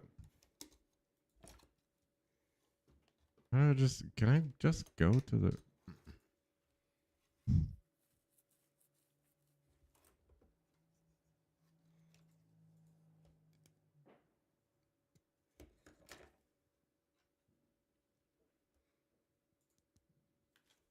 Mm.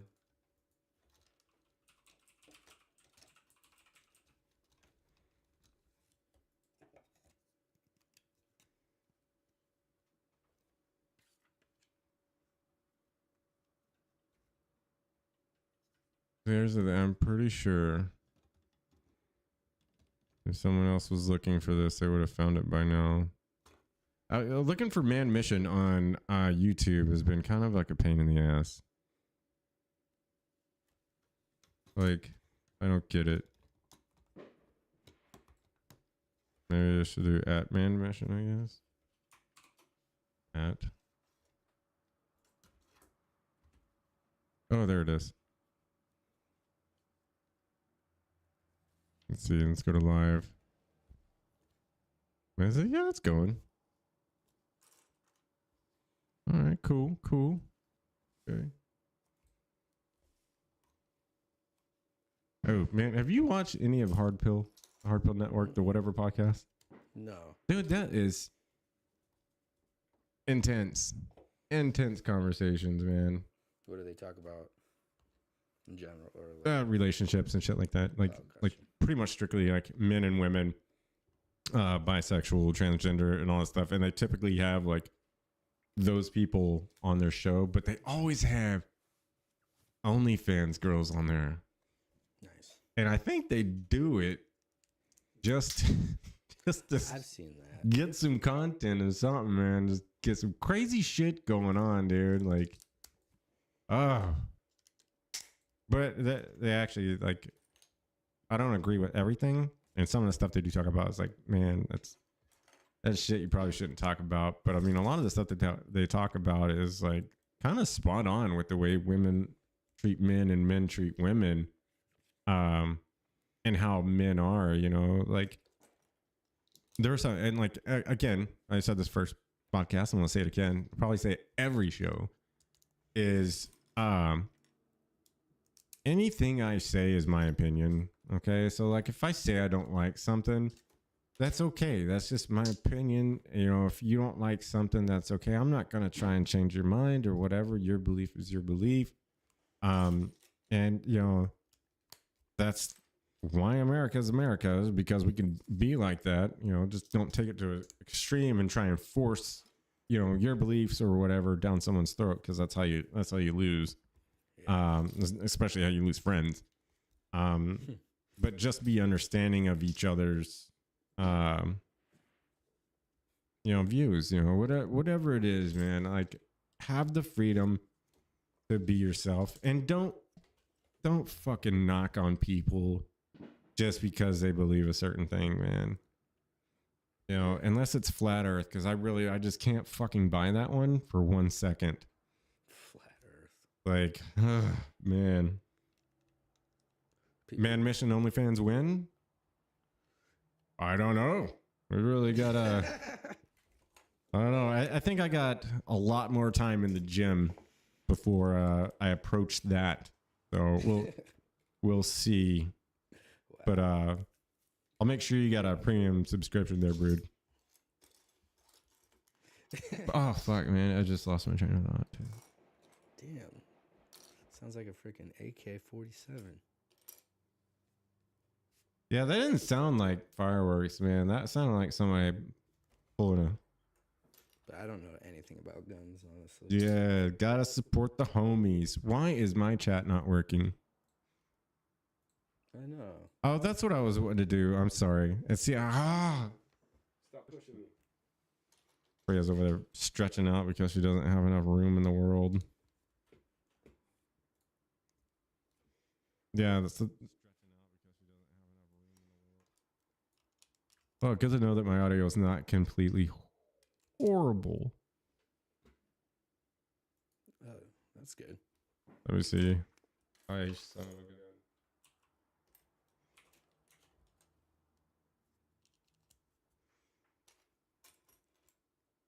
Oh, okay. So that worked. How come?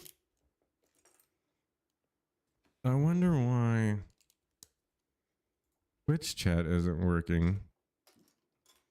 Yeah, we need the chat. It should be showing on OBS, and it's not. Let's go stream monodrone.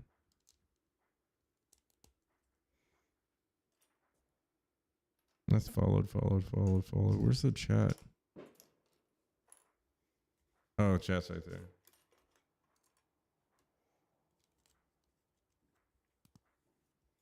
Let me do another. Let's see.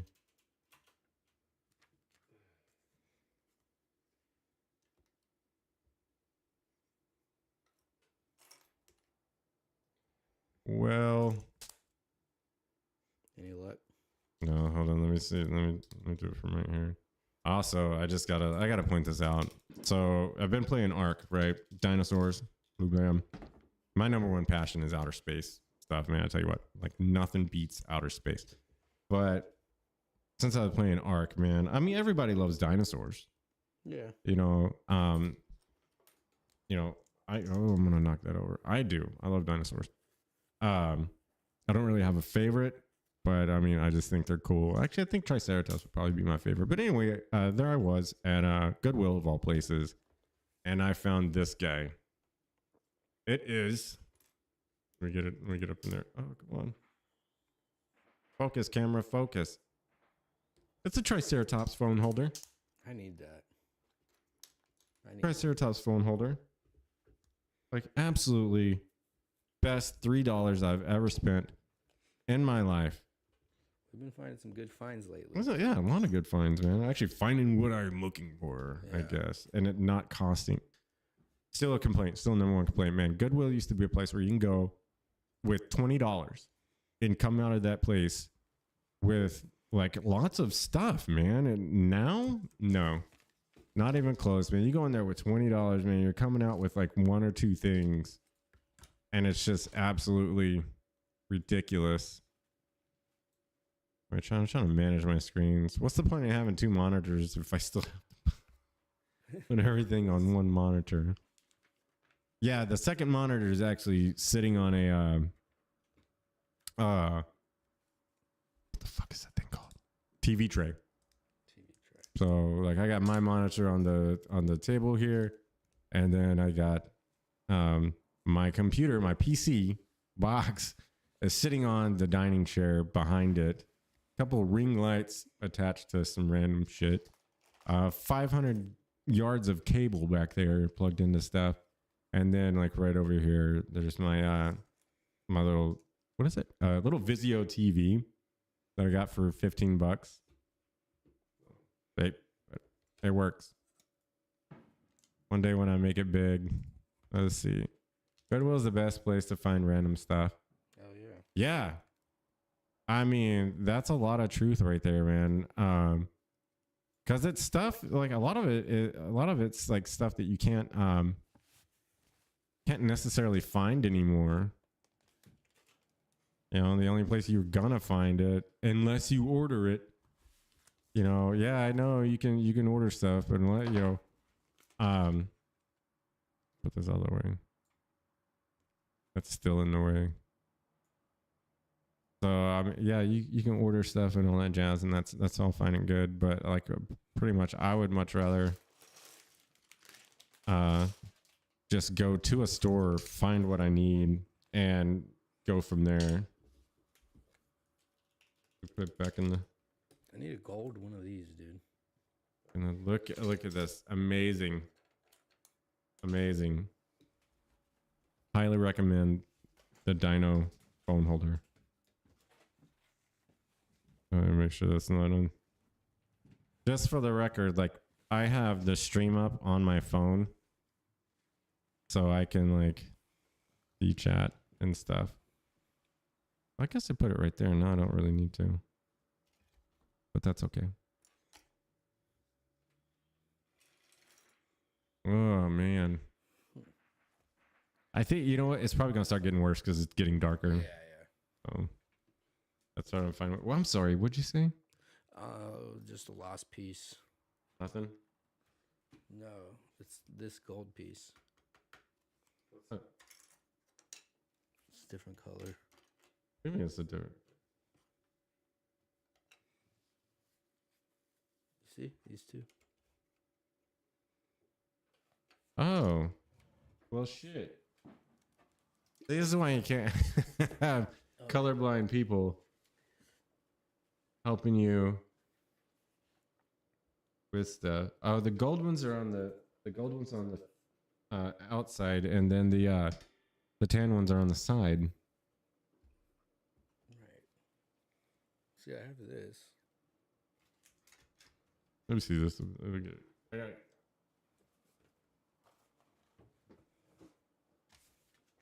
Yeah. So Okay. two. Yeah, there's one missing. These are for the sides. I'm gonna have to stand up.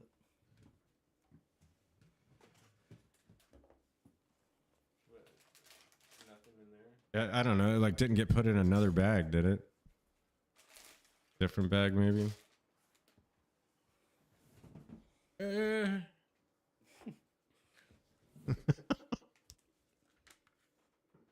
Weird.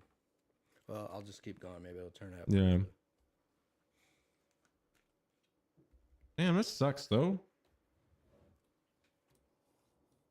I told myself I wouldn't snack or eat if I was streaming, but I'm really hungry. I'm going to take a little trip to the grocery store after this and see. Yeah, I gotta think about what's for dinner. Absolutely nothing in here, man. What the hell? Afterward, I'm gonna like really search for it. Oh man, you know if you write them, they will send you the part you're missing. Really? Yeah. Lego's really good about that. They better be. Just give them a whole parts list of the whole damn thing. Look, man, I bought this and it didn't come with any of these. Sir, that's a complete set. Let's try it. Yeah.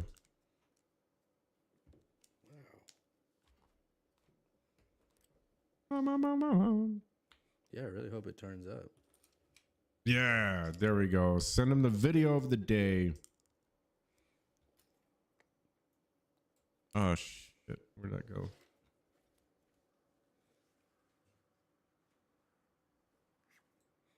I knew it, dude. I knew I was going to touch something. You dummy.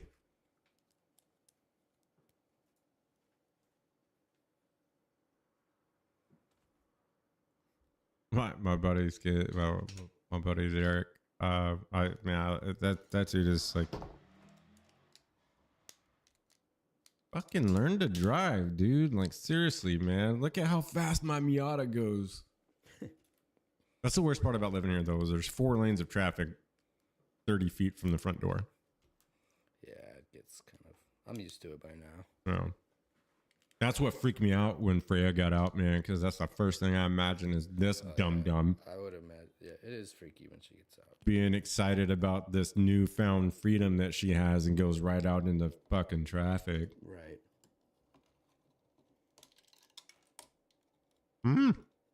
That piece right there fell off. I'll tell you what, that's another. All right, fuck this shit. That's another thing that I want to get, man. Is a different chair because, dude, my ass and my hip hurts so bad. Really? And so I was sitting on the pillow. I also sat on the pillow, so it makes me look taller. These are literally straw. Little do you guys know, I'm actually 4.5 feet tall. I'm just sitting on a booster seat.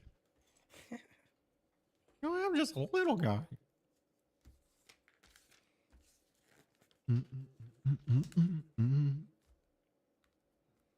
I still gnome. Yes.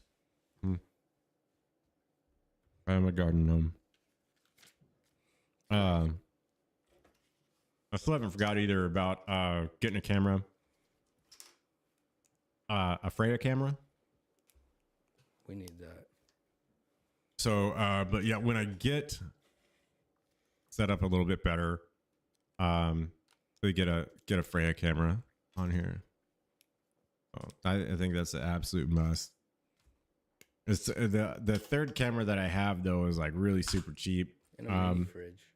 Huh? You should get a mini fridge. Mini fridge. Well, one of the things also is we'll be having what's going on. I'm moving everything. We will be having guests on the show and stuff like that. And I think what we're going to do is we're going to move this whole setup to the living room, a little bit more comfortable setting, not having to sit so close. Which I guess we're not sitting that close, but like heaven forbid, there's a third person here. Oh yeah. And it'd be elbow to elbow, and mics would be getting fucked up, and like, yeah. I don't know, man. How's my mic sound? Can you hear me twice? Because every time I talk, his mic was registering on OBS, so I don't know. It's driving me nuts, and me and Meg got everything set up. I moved the setup back to my bedroom and then moved it back out here, and then it just went to shit. Like, that's the only thing about technology. Can't figure yeah, how'd it break if I didn't touch anything? Yeah. Like I didn't push any buttons or anything like that, but man. And like when Shane was on here, like we kind of got it figured out a little bit. It wasn't perfect, but it wasn't as bad as it was when I went to go do it today. Although I did forget, so I got the camera. I got the second camera set up, and it's right by my face right here. And I forgot that it has an audio mic on it. So I get everything set up. I finally get it showing up on OBS, and I'm like, cool, here we go. And then I start doing mic checks. And for the life of me, I can't figure out why my mic is muted. And this damn thing is like, hears me clear as day and all this other stuff. Man, I like went around and I finally realized that I'm looking at the audio mixer here that desktop audio is going, and so is what's this other video capture device? The camera, the video capture device was still on, and that's why it sounded like garbage.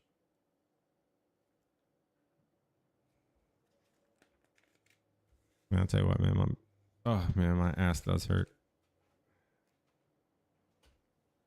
So, just in case some of you are wondering, yes, I did skip the gym today. Josh has to work pretty much the rest of the week, I think. Yeah. And I wanted to make sure that me and him got some time to hang out and, kick it. For sure. Yeah. Fuck yeah. That's a good reason. Yeah, I think I think if there's going to be a reason not to go, it'd be that. Because I don't take rest days. Those don't exist in my book. That's something too, is like, because that was one of the things I wanted to talk about, was health and fitness, because it is a big, huge thing in my life is, I don't go to the gym just so I look good. I also go because mentally it makes me stronger. As far as like my confidence goes, the confidence is the biggest deal, where it makes going through day-to-day stuff a lot easier, having that confidence. Because it's so easy for us as individuals to look at ourselves in the mirror and absolutely be disgusted by what we see. We are our own worst critics. The only difference is a lot of times when we put ourselves down, it doesn't hurt as bad as somebody else. But if you're already in that mindset of like, oh, fuck, man, like, I hate the way I look. This is disgusting, whatever. That's going to have more impact than somebody just saying, man, your hair looks like shit today. Yeah. for You sure. still can't find it? Yeah. It's time to go fist fight Lego. $1 billion corporation. Knock it out. What? Freya, stand up. Freya, come on. Get up, please. Thank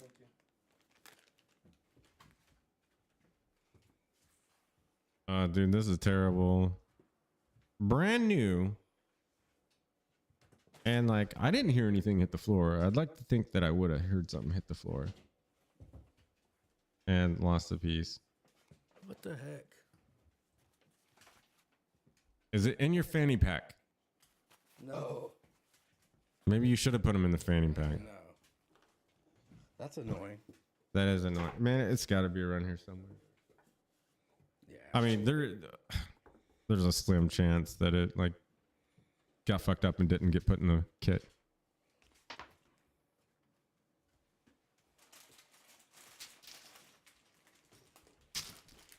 Sorry, let me mute.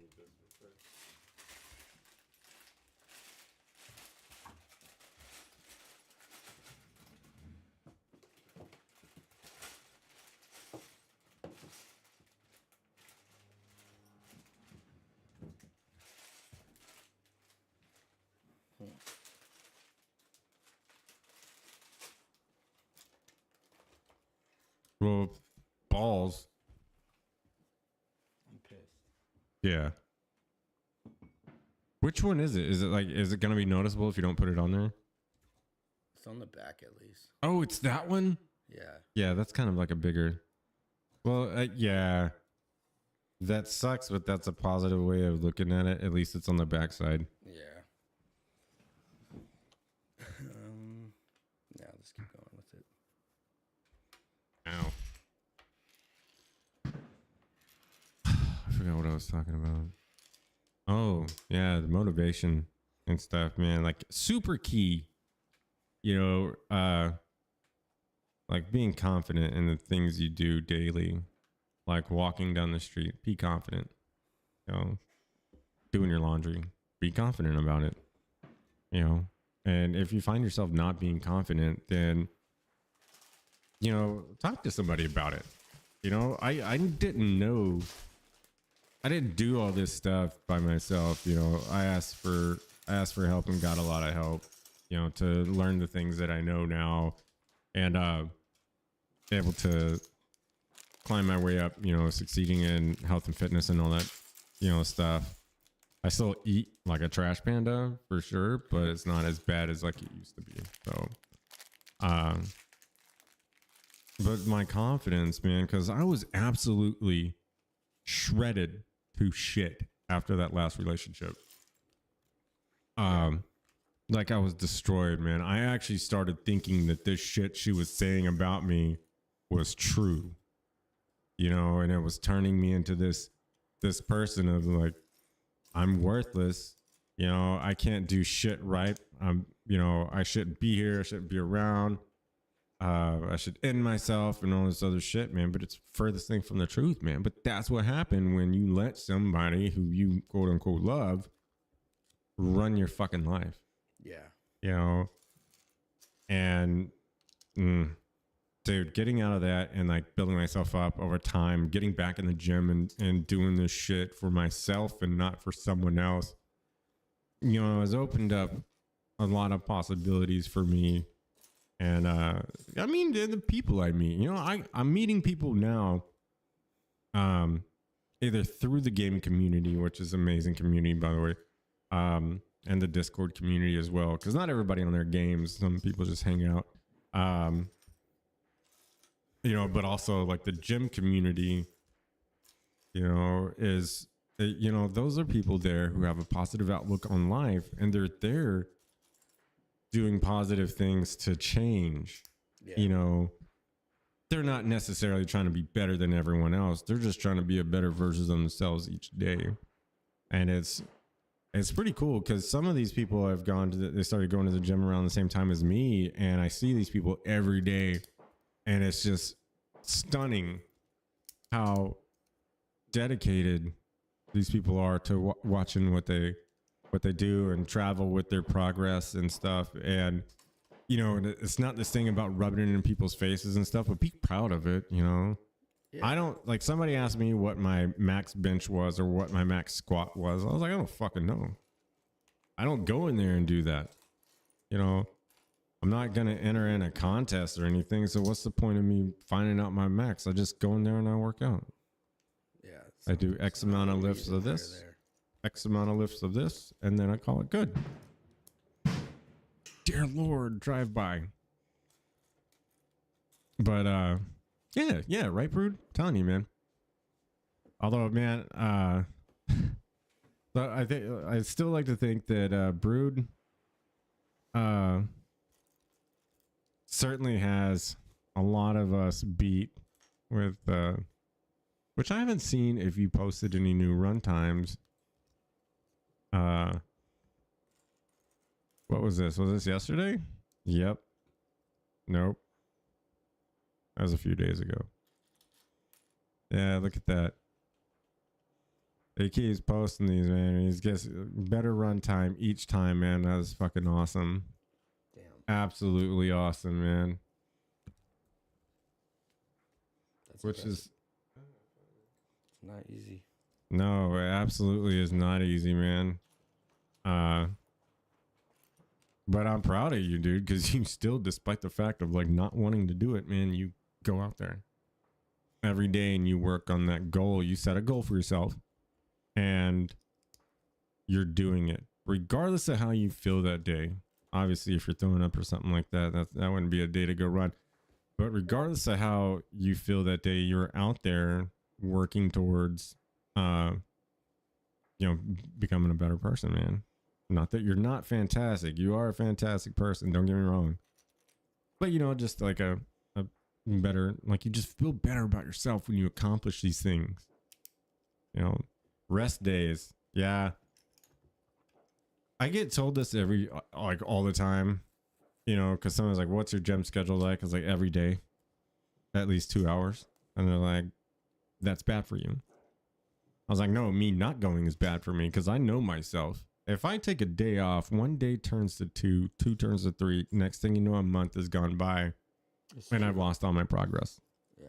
And then I slip back into that lack of motivation for doing this in the first place.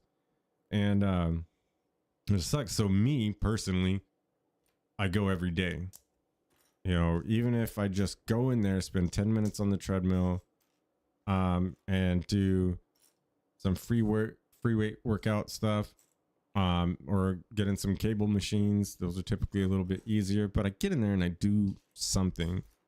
And on rest days, you know, they're just lighter versions of the workout the previous day. Right. You know, lighter weight, same reps, maybe more reps. And you could actually turn your lifting session into a cardio session by taking, you know, say you're curling 35 pounds, 35-pound dumbbells. You know, the next day what you're going to do is you're going to cut that down to 20 or 15. And you're going to knock some of those bad chickens out. Once you get your arms into that arm pump stage where you're just like, yeah, there it is. You know, then you're going to take it down to like 10 reps in like 3-4 sets of those, you know, bam. You know, that's a rest day. Remember resistance bands today and yesterday, though. Resistant bands are nice, man. They're just fucking dangerous. Because those things snip, snap back, man. Next thing you know, you've been bitch smacked by the world's largest rubber band. Brutal. But no, I like actually, I used to have them doing physical therapy stuff. You know, that was one of the things they did. They gave me these bands, and they are nice, you know, especially when you figure out safe ways to like hook them up and whatnot to where you know they're not going to snap you in the nuts. So it's they're good shit to have. Plus, too, you can pack them with you, man. You can throw them in a backpack. You can throw them in your glove box. So when you travel, you get in that hotel or whatever, man, you're able to bust these resistant bands out and just go to town. Pretty cool. But yeah, no, it's a good thing to do. It's a good thing to have around. I don't have any now. But you know, it is something And I'm not the type of person that works out at home. I associate home with like peace and serenity and like my time, my me time and stuff. Like I don't want to have to go and do, even though like the exercising is for me, I don't want to have to go and do work while I could be relaxing and stuff, you know. So that's why I take my ass to another building and do that stuff there. So that way when I come home, my body knows, man, it's rest time. So that's how I do it. It really doesn't matter how you're doing it, as long as you are doing it. Right. You know, a little bit each day goes a long way. I think like the first like 2 weeks or so of like going to the gym, I didn't really pay attention to shit I was doing. I was just going in there and like moving. Yeah, I had no rhythm to what I was doing. I didn't pre-plan my workout routines or anything like that. I just fucking went in there, stopped at this machine, cool, then stopped at this machine, cool, and then stopped at this one. And like just like wander around the gym with like nowhere to go, and then oh well, I'm gonna go ahead and stop and do this one. But I just spent that 2 weeks every day getting my body used to all these exercises that I'm gonna do. Now when I go in, it's a little bit different. I do have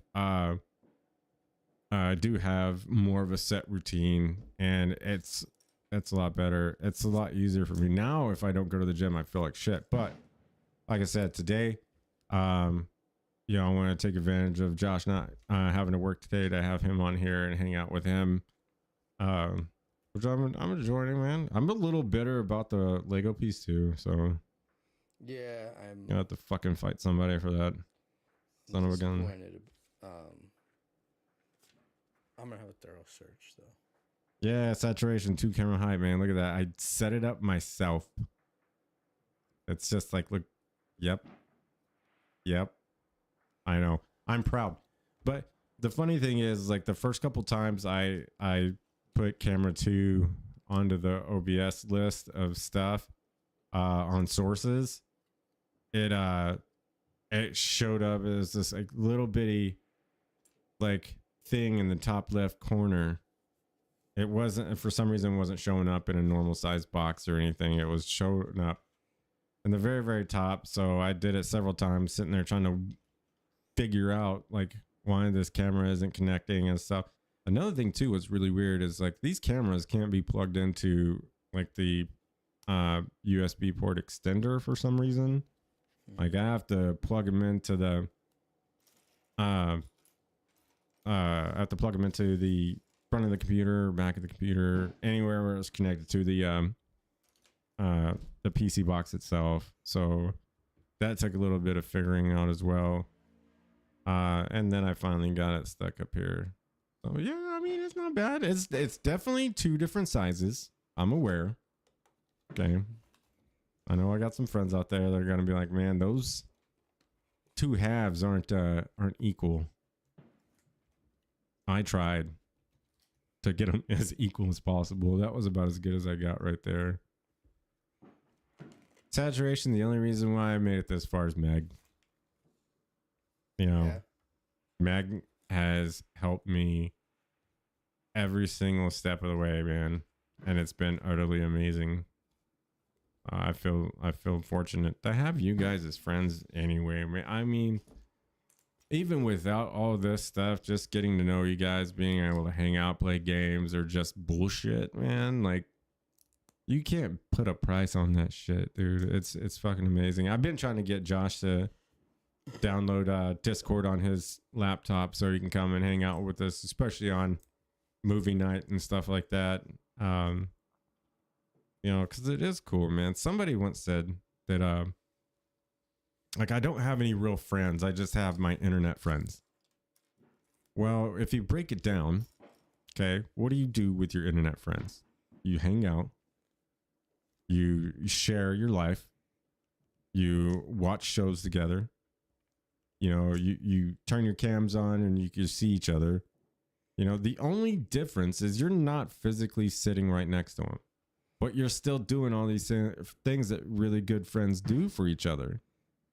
So it's, it's like when I say, I don't use terms like my internet friends or my online friends or my gaming friends, I'm like, no, these are my friends. These are people that I talk to every day. I look forward to talking to every day. And look forward to talking to every day. And it's been a blessing in my life. It really has. That's pretty cool. Yeah. I was actually surprised too, man. Like, because I'm new to the gaming community world. I knew it was a big deal and shit like that. But man, I tell you what, I really didn't, full on respect it until I was in it. And then it's like, man, this is like, I wish I would have done this years ago. Yeah. I'm incredibly thankful for it. I'll tell you what, this shirt is on my shit list now. What's wrong with it? It keeps... There's something in the collar. It's like stabbing me. It hurt. I don't know how bad you guys can hear the fireworks. Can you guys hear the fireworks? Is it loud?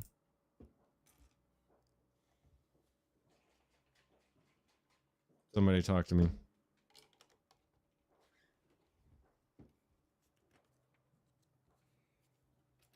Is there anybody out there? I'm just curious if anybody can hear the fireworks.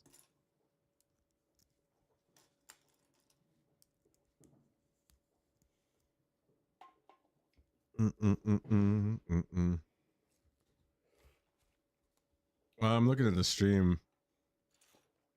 Fuck you, lid. Looking at the stream and I can really see my gray fucking hair. Jeez. It's like I couldn't afford fireworks this year, but I have this shotgun. Yeah, that's what it seems like. Yeah, it's pretty funny. So you guys might notice I'm drinking from 2 containers. I got this one, and then I got this other one over here. It's like it's like a grass-based protein. It's something new that I'm trying out. I'm not big on plant proteins. For some reason, I can't wrap my head around the fact that they exist. Do you need to move this over some more? No, you're good. But one of the workers at the gym presented me with a little sample thing of it, so I figured I would give it a try before I give my opinion on it. And it doesn't taste bad, but it doesn't taste great. Like, I like the other protein that I use, the typical normal off-the-shelf shit that you get, which I can't even remember. I'm using the gym brands, not gym brands. I'm using the man, I can't fucking remember. Super Supplements. I'm using their brand of protein, and it's really fucking good. I absolutely love it. It's a better price, and it's the exact same stuff as like the shit that's expensive. So, it's, don't think that when you go in to buy supplements or anything like that, like, price is where it's at. Higher the price, the better. Learn the ingredients of what it is you're looking for, and then go look at a lot of that store brand or God, what's the word for it? Secondhand brand, whatever. Generic brand. Ha! Damn. I would not remember that. And you'd be surprised. A lot of times you can save yourself quite a bit of money by just buying off-brand stuff. You get the same results. So I'd certainly try it. And then in this, I got it's water and creatine, so it's nothing super special. Making my way downtown, walking fast. That's funny. Hey, what's the topic? There's not actually really a specific topic, man. We've kind of been just like talking about whatever's whatever. Just a few things, some relationship stuff, some personal, what's the other word I'm looking for? Oh my God. It's my show and I don't even know what I'm doing here. emotional What are we doing? stuff, mental health, things like that.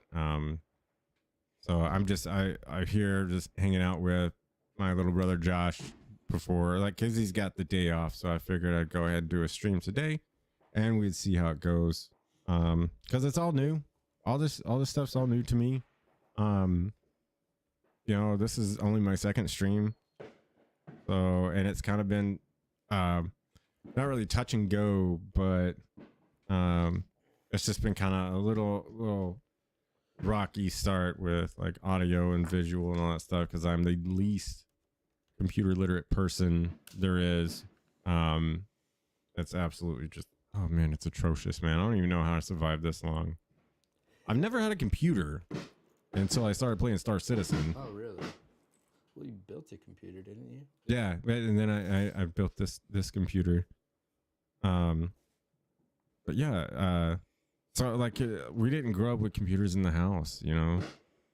Like I think only one time did we have a computer in our home, and it was still one of the large boxed gigantic IBM computer things, yeah. you know. Man, it was horrible. Absolutely horrible.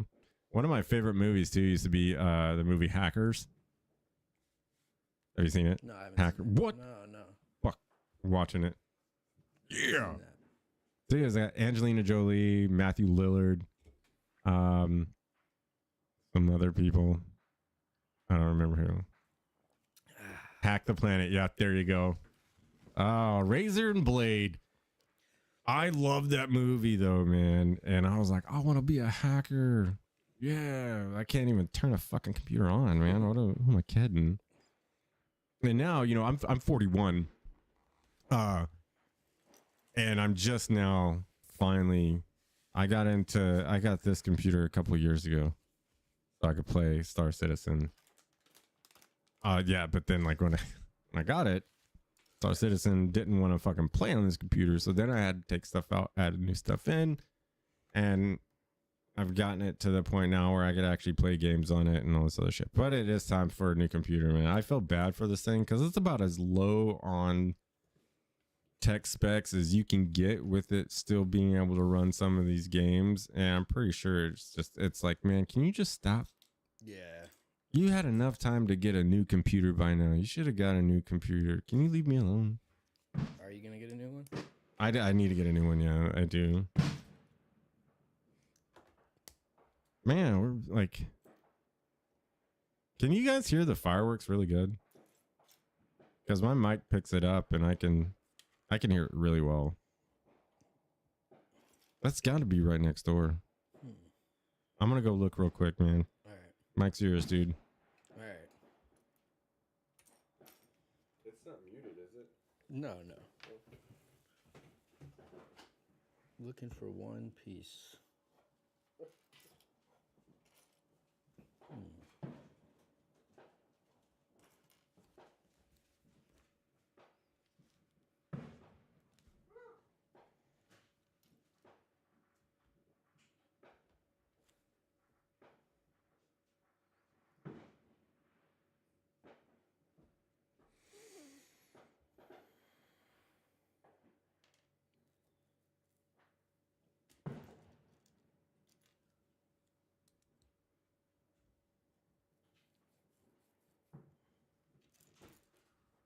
Where is it?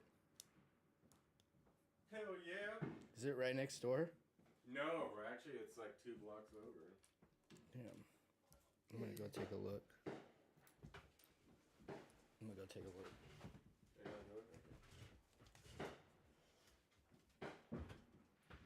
Mike's yours. Did you mute that?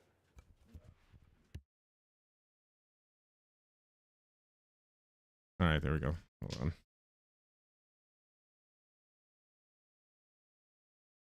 So that's pretty rad. It's not even near the house. It's actually like 3 or 4 blocks over. Oh shit.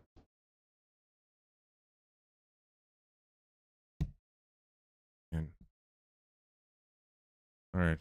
There. Now I got it. It's like 3 or 4 blocks over, but at least I could still see it. If I go outside, I could watch it. I think that's really cool. So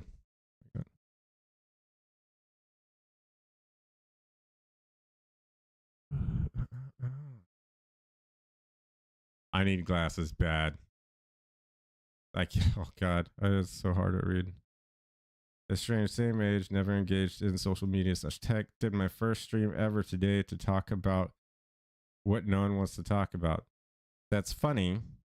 Make your way downtown. That's exactly what I wanted to do as well. Talk about things that nobody else wants to talk about. What was your topic on there? What was the thing that no one wanted to talk about that you talked about on your stream?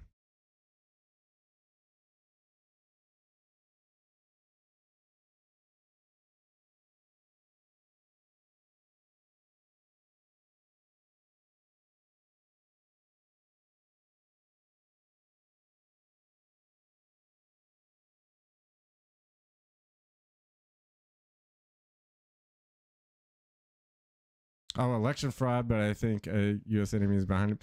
Man, I tell you what. I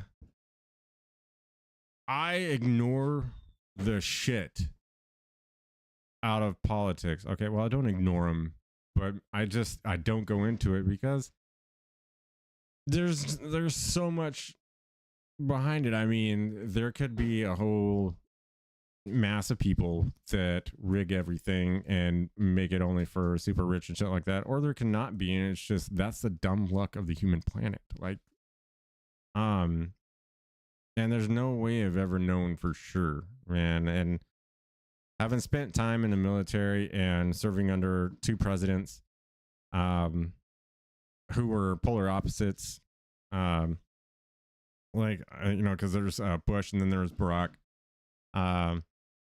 You know, it just changed a lot, and it was, I don't know, I kind of lost interest in like what was going on because as a military service member, I was in the army.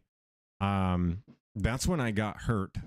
I started having seizure disorder and fractured my skull and all this other jazz, and they found a long list of other shit that had been damaged throughout my time in the army.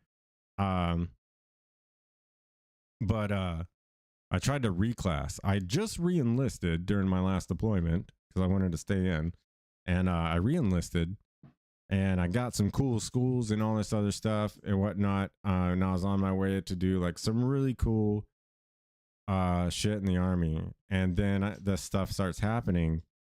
And at that point in time, Obama was downsizing the military, and so I couldn't even reclass to be a cook, man. I was utterly devastated, pissed, man. It sent me like not being able to do what I was made to do, what I was born to do, and then not even being able to be a cook. Like it was so fucked up that it, like, mentally, man, I was destroyed. I was ready to check out. I'm not even gonna lie, I was ready to check out. I was so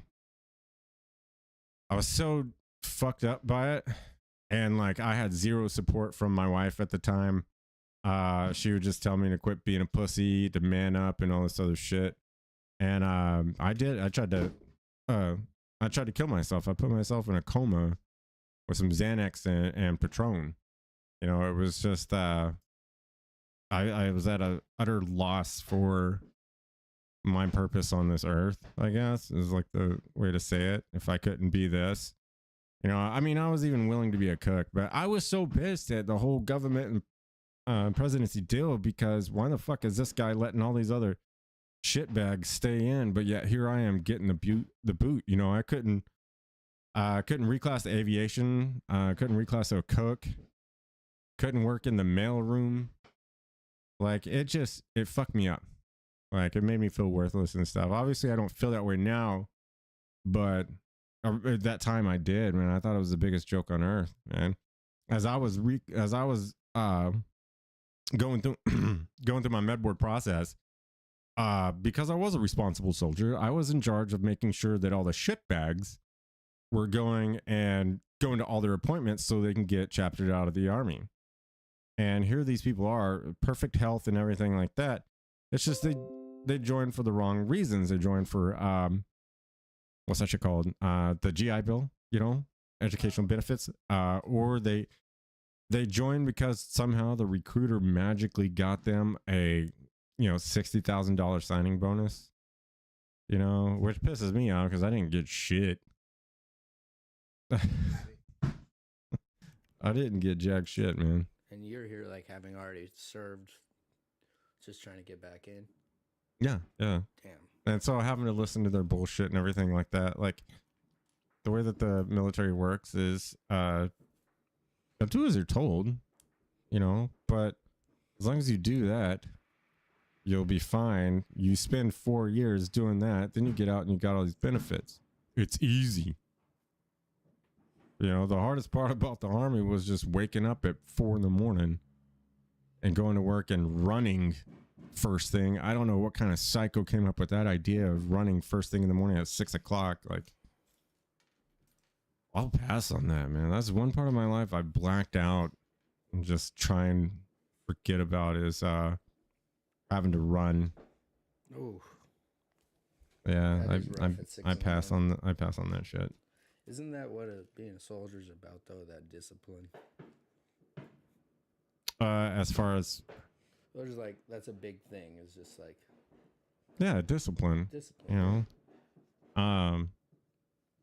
There's a respect though, and like I never, even as a private man, I never got shit on because I did what I was told to do. Right. I didn't say stupid shit, man. I went on about my day. Doing all the tasks that I was supposed to, and that was it, man. It was easy.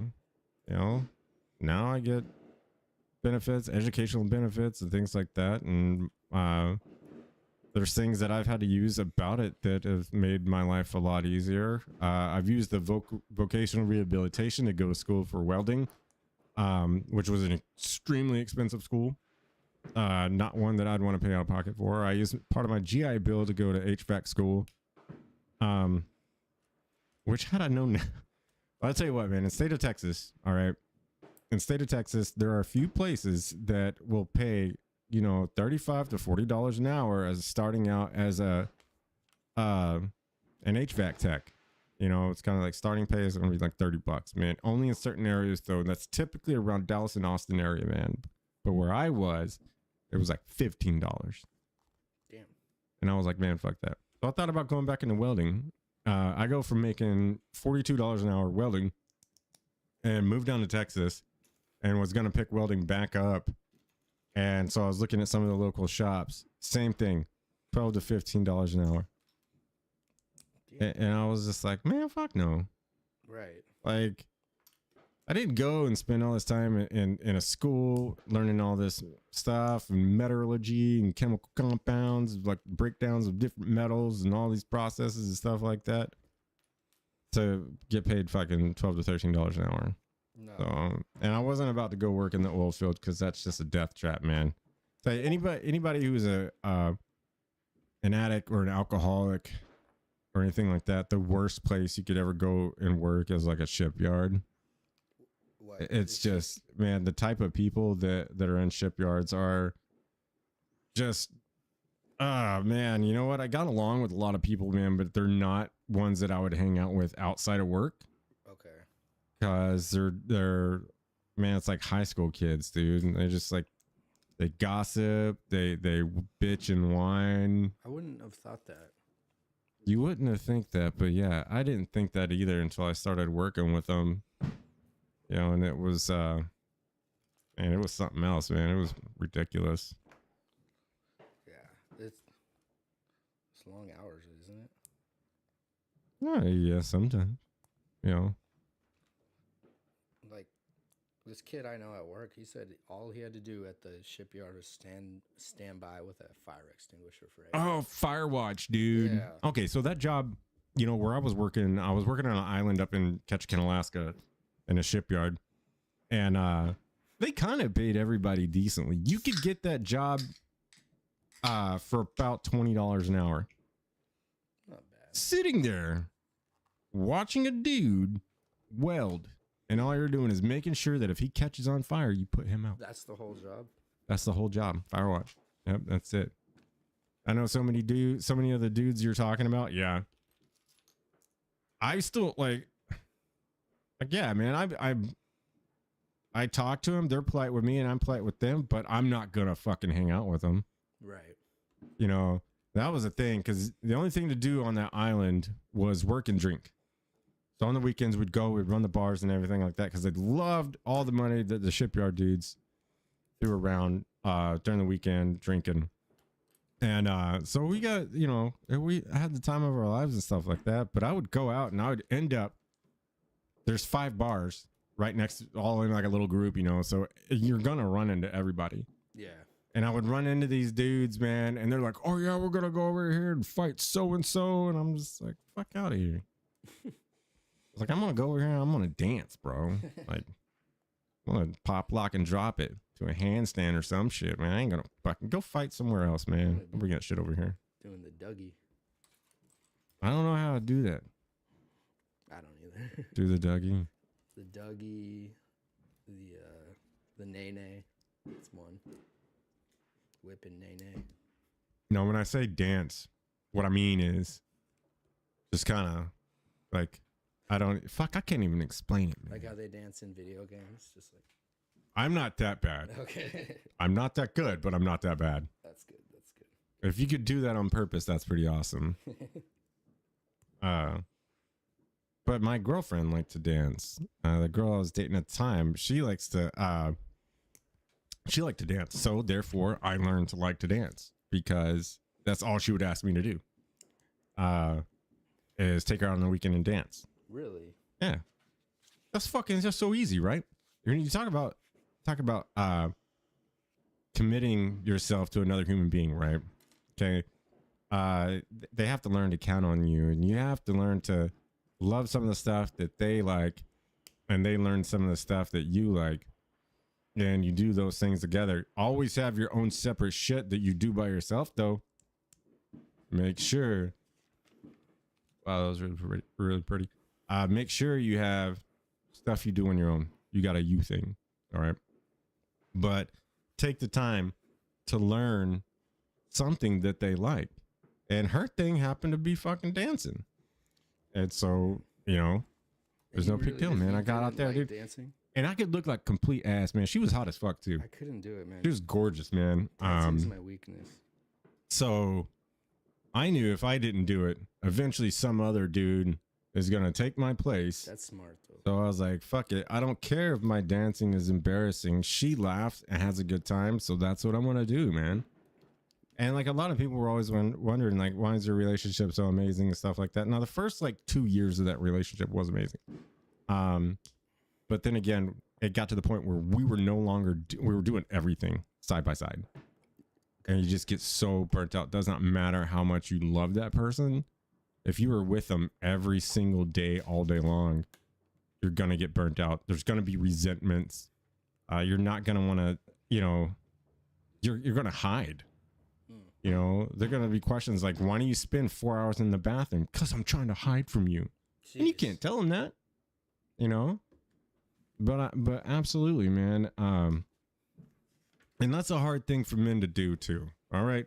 Look, if the only thing that your girlfriend loves to do is knitting, sit your punk ass down and learn how to knit. Doesn't make you less of a man. All right. Doesn't make you a giant sissy. It makes you a person who cares about your significant other. Watch something that you don't like. I mean, yeah, knit a fucking penis or something hilarious to leave on your buddy's car or something, man. Like, it's funny. That would be funny. But it's important to do those things and show an interest, man. Otherwise, someone else will. And when that happens, you're screwed, But yeah, definitely. Oh man, definitely have something that you do by yourself. Yeah. Because the last 2 relationships I had, man, that's how they ended. Like I was the only one working, so she was always home. So the moment I get home, I have to spend all my time with her, which was okay. Yeah.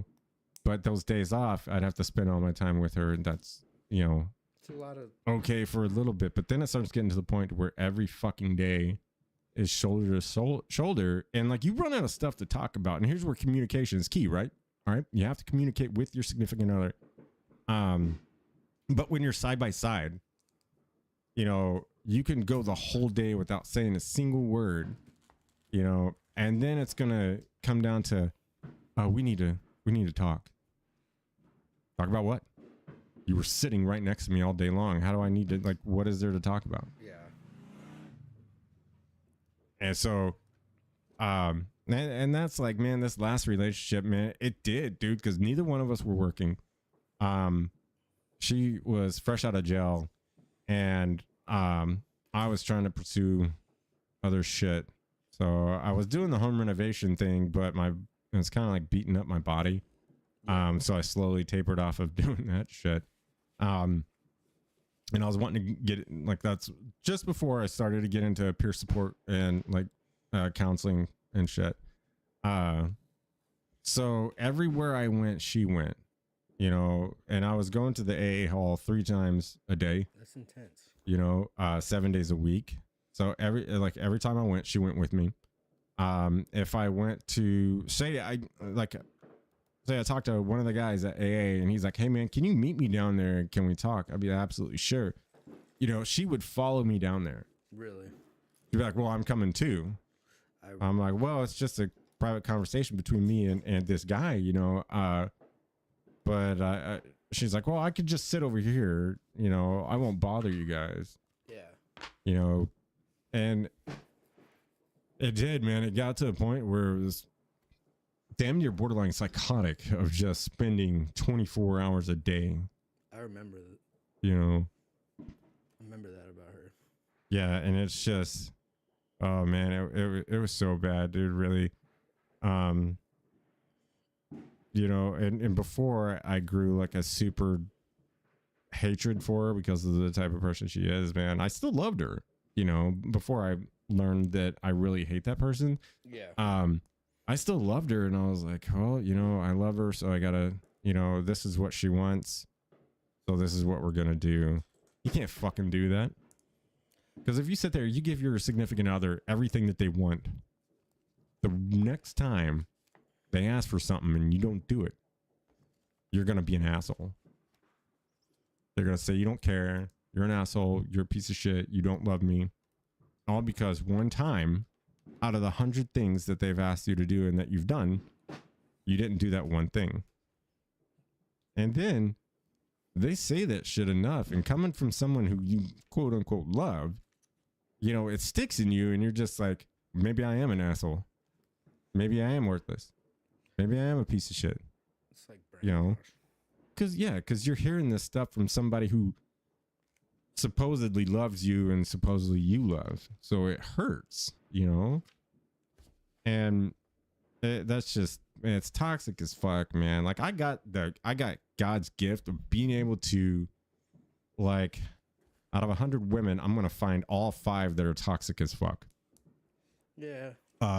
You've just had like, dude, it's funny because Josh's mom, and my mom both said that I'm not allowed to date anyone until they meet them first to make sure that they're I'm not going to say good enough, to just make sure that they're not fucking crazy, because they hide the crazy really well, man. Like the first couple of years, you're just like, man, this is awesome, dude. I am blessed. This woman has changed my life for the better. But oh dear Lord, man, that runs out. And then you start seeing like the true side of like these relationships and shit, and you're like, I'm fucking unhappy. But you got 2 years in. So what do you do? What do you say? Let's make it work. Start, like, how far into the relationship until you started to feel that resentment? Well, in this one, because the last relationship I was in, fuck, what was I saying? Shit. Like how long? Oh, how long did it take? Yeah. So with this last relationship, man, it wasn't too long until I realized, like, the only reason why I didn't leave her while she was in jail is because I wouldn't want to be in her position and then like have like this person who says they love me and care about me leave while I'm in jail. That would be pretty rough. You know, and you know, you go into the guys and the promises that they tell you of like, well, when I get out, I'm gonna change, I'm gonna do all this stuff. So you're like, all right, I got you. You know, I'll be here. And then when they get out, man, it's total fucking bullshit. Joke fest. Yeah. You know, and like I just couldn't take. But you know, let's see. So you could hear me say stupid shit about her. That's not to say I wasn't at fault for some of that shit. Because I'll tell you one thing: the only person who's to blame for the shit she said to me and my reaction is me. Now I've had her to where she would corner me in a room and say really fucked up shit. Like she'll tell me to go fuck my mom. She'll tell me about the guys that she slept with and all this other shit. Dude, that's like horrible stuff you should not say ever to your significant other. And finally I got to a point where I was like, I would snap, man. I'd start screaming. I can scream like a fucking champion. You know, I have, voices. Like I have my nice, sweet, sincere, soft voice that I use for a lot of people in my life. But then I got that one of where you've pissed me off. I fucking hate you right now. You please need to back up. You know? And she got into this thing where, man, like, I wasn't allowed to leave a conversation. Look, if you were arguing with your significant other, and one of you needs to back away, do the right thing and let them back away. Don't corner them. Don't follow them. Don't scream worse shit at them. Just let everything go cool down and readdress the problem a little bit later. So I'll tell you what, this is the first thing. This is something I tell every girl I ever date. Is like, hey, man, if we get in an argument, which, I mean, let's be real. Everybody gets in arguments and relationships. You know, that's just going to happen, whether they're small or big or whatever. Arguments happen. I always say, like, look, if we start getting an argument, let's just, I'd say, let's, let me back away. Let me go for a walk. Please fucking do so. I beg of this to people. Yeah. I'm begging this to people. Like, man, come on. Just let me walk away. Let me calm down. It'll take me 5 minutes to calm down right now if you just let me go. Never once. That's super important. Do they do that? Because they always agree to it. Like, oh, yeah, I understand. That's cool. Yeah, if we get an argument, sure. But then the moment it happens, man, I can't tell you how many fucking times I was cornered in the bedroom or some shit and wasn't allowed to leave. Because if I tried to scoot around her, she'd start screaming that I was hitting her and shit. So I just basically had to stand there and take this fucking bullshit. Yeah, that's infuriating. So, and then instead of just woo-sawing my way out of it, I would be like, okay, look, you're not respecting what I want. So I'm just going to start yelling at you back. And if you want to take bets on who could say the most fucked up shit, I'm pretty sure I'm going to come in first. Yeah. And so I allowed her to get me to that point. Now it's hard that when you're standing there face to face with someone you care about and you guys are mad and you're saying things you really don't mean, but you want to say meaner stuff than the other person. Fuck, where's I going with that? But anyway, you sit there, you want to tell this stuff, man. That's the time right there to take a fucking step back. All right. It is not going to get any better. Because you have one argument like that and you guys keep it on and it goes on for however long until somehow you magically just stop screaming at each other and you're like, oh, wow, okay, well, that's over. Right. Now the neighborhood all knows your business and, sometimes cops get called and all this other shit. So, it becomes these issues, something small. Okay. Something really small, blown out of proportion.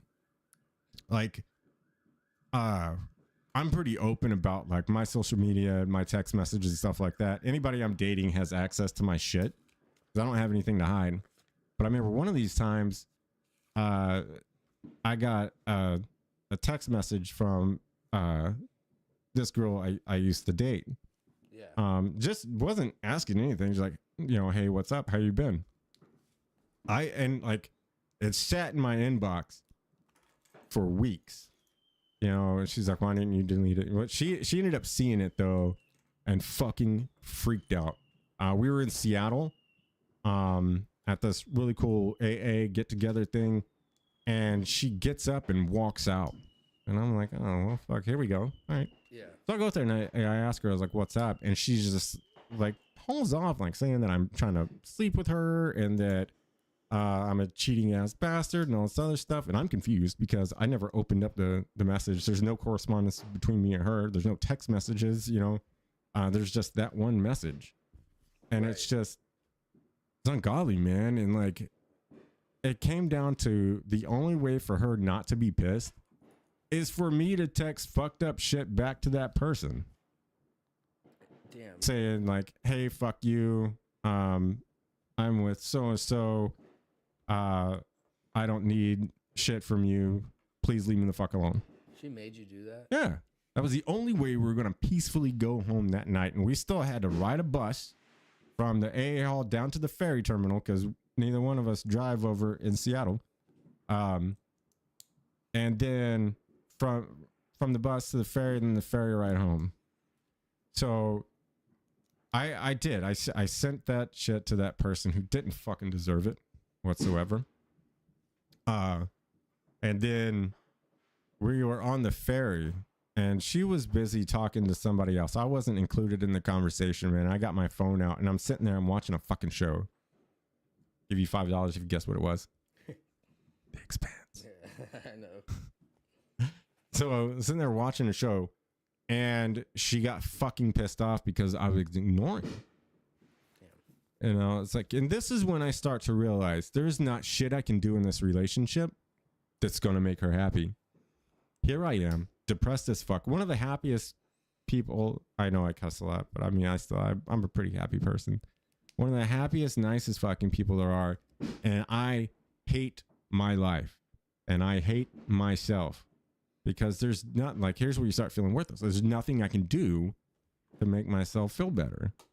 And it was about that time. That's when I started working on an exit strategy, you know, like I got to get the fuck out of here, you know, and I was like trying to save up money to get an apartment, but we only had the one income. We only had my income. So like I had to fucking, you know, float shit and all that other stuff. So it was kind of impossible to save up, you know, the amount of money it would take for me to get an apartment up here.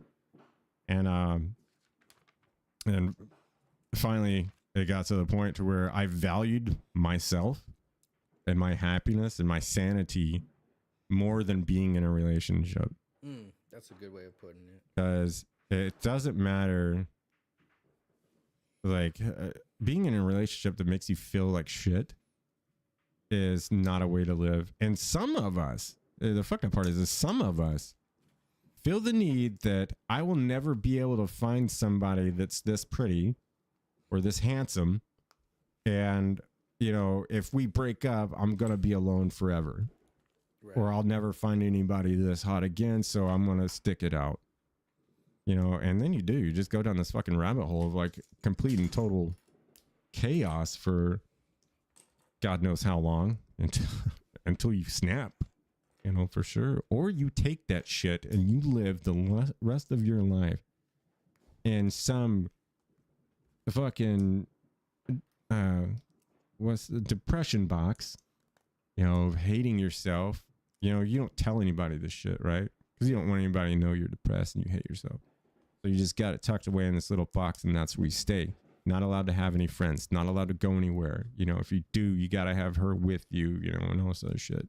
Damn. You can't buy things because, you know, we got to save money. So the money I make, I can't spend on shit I want because she said no, you know. And whether it's he or she said no, I mean, that works both ways, you know, with whoever's in the relationship, man. But I mean, it's just, and she thrived off of that toxic environment. It's like she loved to yell. There's times when, and here, let me tell you how fucked up this gets. All right. You want to know why I would rather be homeless than live with this person?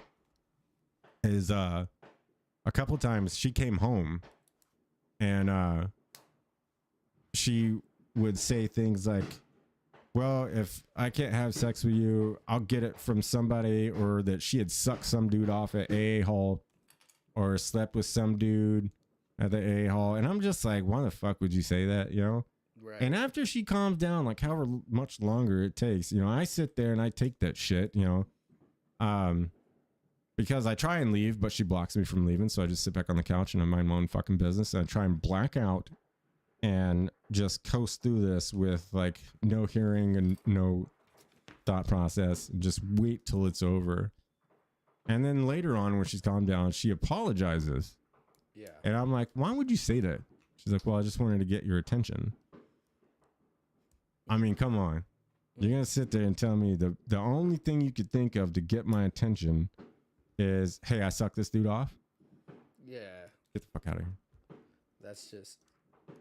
And yeah. So at that point, that's when I realized, I was like, man, hell no. I was like, this is the worst human being on earth, man. Yeah, I was like, there's no fucking way I can... Man. She's never going to change. She's only going to make me worse. You know, if I want to be the person that God wanted me to be, you know, is someone who helps people, cares about others, and who's friendly, you know, yeah, I can't do that if I'm with her. Damn. So it's like, so when I was homeless and I met Josh, it was a couple weeks after that me and that person had talked about getting back together, you know, and of course you get the standard, I promise this, you know, I promise that, I'll change. And I'm just like, fuck, okay. All right. It had been like 2.5 weeks. I hadn't showered. She had all my clothes and everything. So I was still in the same clothes, man. I was like, yeah, I'm desperate enough to like go back and get a fucking shower and change clothes. But I told her, I was like, hey, look, I've been helping out these dudes, man, because they need help. Someone help me. All right. So, you know, God put me in their path to be there for them and to help them. So you cannot interfere with that. All right. I'm going to do whatever it takes to help these guys. You know, I feel like that's my path that God put me on. Right. And she was fine with it until, all right, Josh got out of treatment. All right. He got out of the AA treatment place. And instead of him being home alone, you know, I would hang out with him here for a little bit or something. Or then in the end, he was coming over to our house, to our apartment we had, and hanging out with us, you know. And when she realized that, like, you know, she doesn't like it, she doesn't like me helping other people because that takes away from all the attention I should be giving to her, it became an issue. And like she even said, what was that shit she said to you, man? Like something like about it's ruining my sobriety, or I don't care about my sobriety because I'm focused on yours. Yeah. That's Yeah. pretty much what she was Some trying bullshit to like say. that. Which the thing that helps my sobriety is helping other people. That's like, that's my strength, man. That is my inner drawn right there, man. That's my all spark, is Hell yeah. having the ability to be able to help people and be there for them. And then here she is trying to fucking kill it. You know, there's no love there. There's no caring. Right. There's nothing, man. This is a goddamn freaking two-legged nightmare, dude. Oh, man. It was brutal, though. But you got to, you know, kind of circle back around right here. It's like, you can't spend all day together. Okay. Don't. You know, have some you time. You have to learn to like something they like, even though you don't like it. And, you know, get that solid communication. Hey, I feel like this. Lately, I've been feeling sad because of this, you know, and talk about that shit. But also, if they're saying that stuff to you, don't get pissed off just because they say you're part of the problem. Try and understand where they're coming from and respectfully talk about that with each other. Because it's a dangerous road, man. Nobody likes being wrong. I get that. But like if my girlfriend comes up to me and says, I'm sad because of this, blah, blah, blah, I'm going to listen. I'm like in my head, I'm probably pissed because I'm going to say, I didn't do that. That's a lie. But I'm going to sit there and I'm going to try and listen to what their point is, you know, and then slowly talk through it. Here's the thing. So I would do that. But there was times when I went and I said, hey, the way you've been treating me makes me feel really shitty and depressed. And her response was, I don't give a fuck about your feelings right now. I only care about mine. That's pretty wrong. That's a pretty wrong thing to say. That's stuff you say to people you hate. Yeah. You know, here I am being honest and open about my feelings and how I'm feeling, and you're shitting on them. See, and this has been a common theme with some of the women that I've dated is that, you know, the thing that they fall for is they fall for how nice I am and how I help everybody, and I'm so polite. And, you know, I have that caring, sensitive nature and shit. But then when you get together and stuff, then they realize they don't want you sharing that spark that makes you you. They want it all for themselves, and they don't realize that when you do that, that person starts dying on the inside, and you start changing. You start becoming like a fucking asshole. You know, you hate being home because you can't do what you want to do. You can't watch your favorite show, can't play your favorite game. Right. You know, shit, you can't even cook what you want to eat. You have to cook what she wants to eat. You know, and it's just because that's how it is every day. She wouldn't even let you eat what you wanted? Well, because you know, the gluten intolerant. Oh, right. Yeah, gluten. Even though I've seen her eat gluten several times, man, I'm gonna call bullshit. But like, yeah. So she had to eat certain things. So, and instead of cooking like two different things, man, I'd eat what she cooked or cook something that she can eat. So. Yeah, it took over everything. Yeah, it was horrible, man. Dude, in the 10 months that we were together, not one time did she ever sit down and watch The Expanse with me. Despite the fact that I said, this is my favorite show on earth. I love this show. And if I watched it by myself, she would get pissed. All right. Really? So we could sit there all day, every day, watching fucking Grey's Anatomy, you know, with all their sex scenes and all this other shit, which I think the show's stupid. I know there's Grey's Anatomy fans out there who are probably going to come and punch me in the neck for saying that, but I'm sorry. I don't see the appeal. But here I am. Hey, can we watch an episode of The Expanse? No. Or it's like, yeah, after this episode. Then that episode ends and then magically, well, let's go for a walk. Let's go do this. Anything other than what I wanted to do. So again, not respecting the things that your partner loves. Again, it's important. What might be stupid to you is important to your partner. Yeah. All right. It's a fucking show. All right. That's all it is. It's just my favorite show that I wanted to share. And then here I am getting shit on because you don't give a fuck. I mean, that's that shit. You can't have that. That alone, something as small as that should tell you that this relationship's utterly fucking toxic and it'll never get better. If she can't stomach watching an episode of one fucking show, then yeah.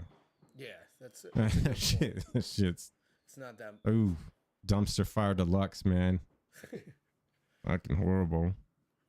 But I will tell you this though, I learned a lot. Out of that relationship.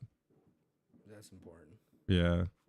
You know, and it's like, here's the thing. When I break up with somebody or they break up with me, I don't like to sit around and like dwell on like how shitty they were. Cause they were shitty like a few times. And they were good the rest of those times. But everybody has this thing like, well, when we break up, I don't give a shit about you because you were an asshole because you did this. Well, how many times did you do it? Twice. Okay, but what about the other like 4 years of that relationship? And is utterly amazing. I dated this girl, man, who undoubtedly loved me.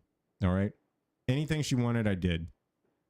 And I was able to do the things that I want, and sometimes she would enjoy those, even though she didn't like to.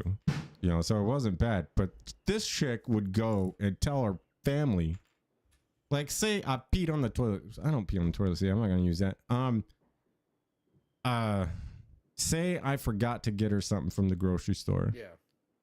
She would blow that out of proportion, telling her friend. Any little tiny thing I did that like I forgot something or whatever, that's all she ever told her family. So her family just thinks that I'm this giant fucking asshole, man. She never says anything about like what all I did for the kids that weren't mine. You know, she never said anything about that. She never said anything about all the thousands of little things I do throughout the day to show her that I love her and that I care. Like, again, people that thrive on toxic bullshit, you know, and she thought she was hiding that shit from me. You know, she thought that I didn't know about it. But here's the thing. Filipinos talk loud when they're on the phone. I'm not saying that's a bad thing. I'm just saying like they do.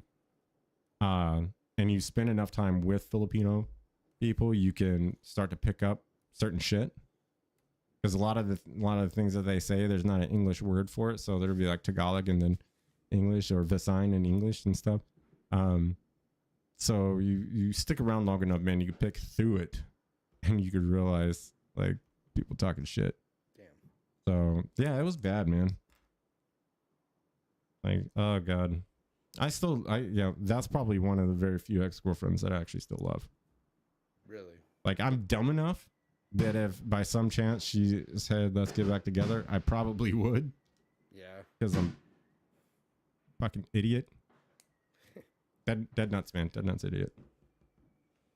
But we had millions of good times, great times. Like kind, loving, caring, deep relationship. Things that happen on a daily basis. But there were a few times where it was shitty. So, but I mean, you choose to live in whatever story that you have in your head, you know. I like to remember some of the good times. You know, like I try, you know, like, hey, we had some great fucking times together, you know. Might as well. Yeah. I'm gonna sit there and dwell on it. But this last ex-girlfriend, man, I tell you what, dude, I would rather drill a fucking hole in my head to try and attempt to forget any fucking thing that involved her. Yeah. That's dead serious, man. Oof. Talk about, man, not a lot of things scare me. Okay, let me take it back. Not a lot of people scare me, but that person scares me. Like, I fear for my life and my fucking safety when that person's in the same town as me. Horrible, dude. Horrible. I'm getting frustrated. Why? It's just getting confused here. Like, either there's pieces missing or I don't know. I'll get through it. I'll get to it. How's that thumb look broken, dude? Oh. Fireworks. That's just loud. Yeah, I know. At least Freya's got her eyes open, but she's just kind of like, meh.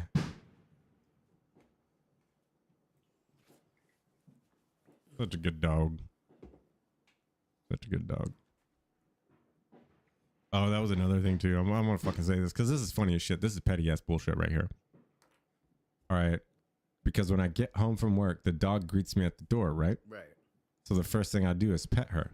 Then I go upstairs and then I see her and hug and kiss her. Right.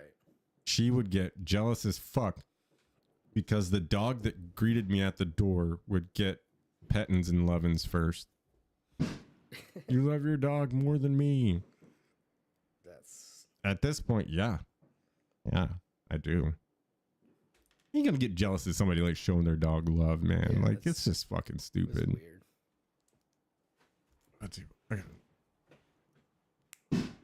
I gotta stretch my leg. So where are we at right here, man? Oh, 2 hours and 44 minutes, man. Are you serious? Yeah. Not bad. We're gonna wrap it up here soon, man. Yeah. I was really hoping, man. You came really close to getting that fucker done, man. I was hoping, but there was too many missing pieces. Yeah, that sucks. Well, it's pretty much done. Oh, yes. Check it out. Check it out. Put it right there. It has no infinity stones in it yet. There you go. But it is pretty dope. There you go.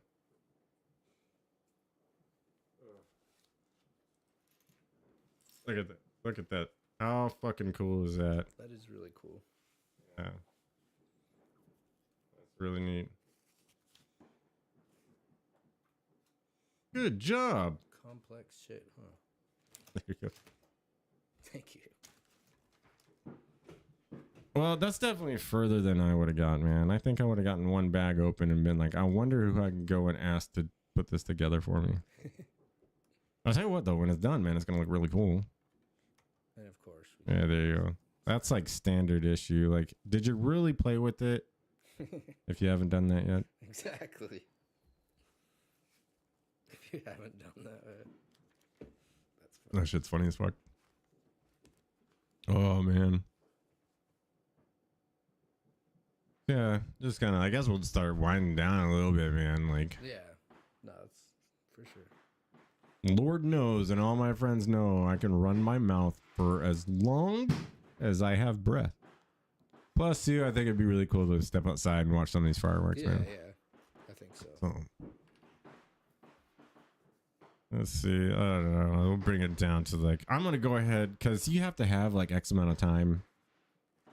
What the fuck did I hit? No. Okay, it went away. You have the X amount of time to get or to have in order to get to certain steps throughout the Twitch streaming thing. Oh, got you. So They don't want you just posting like 30 minutes. yeah. So I guess the longer it goes, the better it'll be. So I feel great for having 8 viewers, man. All the way up to 10 viewers. So and it was good making my way downtown, stop by. I went ahead and gave you a follow. I don't know if you're still here, but I went ahead and gave you a follow. If you did your first stream today. Really, I'd like to check it out. I've kind of been like, I mean, seriously, dude, I've been watching whatever podcast, man. I watch these videos every day. Some of them I'll sit down and I'll watch the whole set, you know, and they go on for like fucking 8 to 10 hours, man. Which podcast?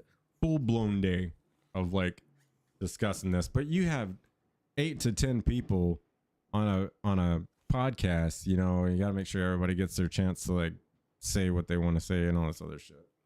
Right. So, but man, dude, I'll tell you what, man, some of those topics, dude, are just, they're off the chain, man. Like fun. Oh, here's something. All right. They talk about small dick energy, big dick energy. And shit. There's women out there who they automatically think that, okay, if I don't want my girlfriend wearing slutty outfits to the bar, that I have small dick energy. That Really? I'm what's the word I'm looking for? Oh my god, dude. You know, it's impossible to have a podcast if you don't remember words. And like I have little faith in my confidence or whatever, you know, but they call it small dick energy, man. And like this I don't fucking get. Like, how the fuck do you know, man? Of course, I don't want my girlfriend going out in something that shows the bottom of her fucking ass. You know, it just blows my mind how, look, if you wearing clothes like that is the only way you feel good about yourself, then there's something fucking wrong. Right. Like, honestly, dressing up in a way that should only be for like the bedroom so you can go out and have guys fucking stare at you. And don't say it's not, all right? Because we all know there's not one single guy you could tell that to that's going to be like, oh, yeah, I know. Guys, I know. You don't do it for the guys. They don't stare. Yeah, dude. I mean, Oh, fuck no. I'd like to say I'm respectful, but in that situation, but it's just not. Everybody fucking looks. Yeah. Whether you look once or you look 100 times, everybody looks, man. You're going to Yeah. get the same shit because every dude in there who's been drinking is going to be like, fuck yeah, I'll tap that. It's And you know. inevitable. And you know it, man. It's So they're it just it basically drives me saying, nuts, man. Oh, they're saying you're not confident or something if you let your. No, they're saying you have small dick energy. Yeah, but there's another word that I was looking for, like insecure. There we go. Yeah. I said you're fucking insecure if you get pissed about that. How does me not wanting my girlfriend to dress slutty make me insecure? All right, because I guarantee if I go out in a 3-piece suit, fresh cut, all this shit, looking fly as fuck, and some woman happens to say, oh my God, that guy looks great, you're going to get fucking pissed and get all bent out of shape just because someone gave me a compliment when I was wearing all my clothes. However, if you're getting compliments because you're wearing the shortest fucking skirt with the shortest pair of Spanx underneath. Where you can see the cheeks. Yeah, that's different, man. Like, wear some fucking clothes. I like women that are conservative, man. Like, this is another thing, man. I've dated some women that fucking got a mouth on them in the bedroom. They say shit that makes me blush, dude. All right. Like, I've been deployed. I've been in the army. I was in there for several years. Yeah. I've heard a lot of shit. Okay, I've seen a lot of shit.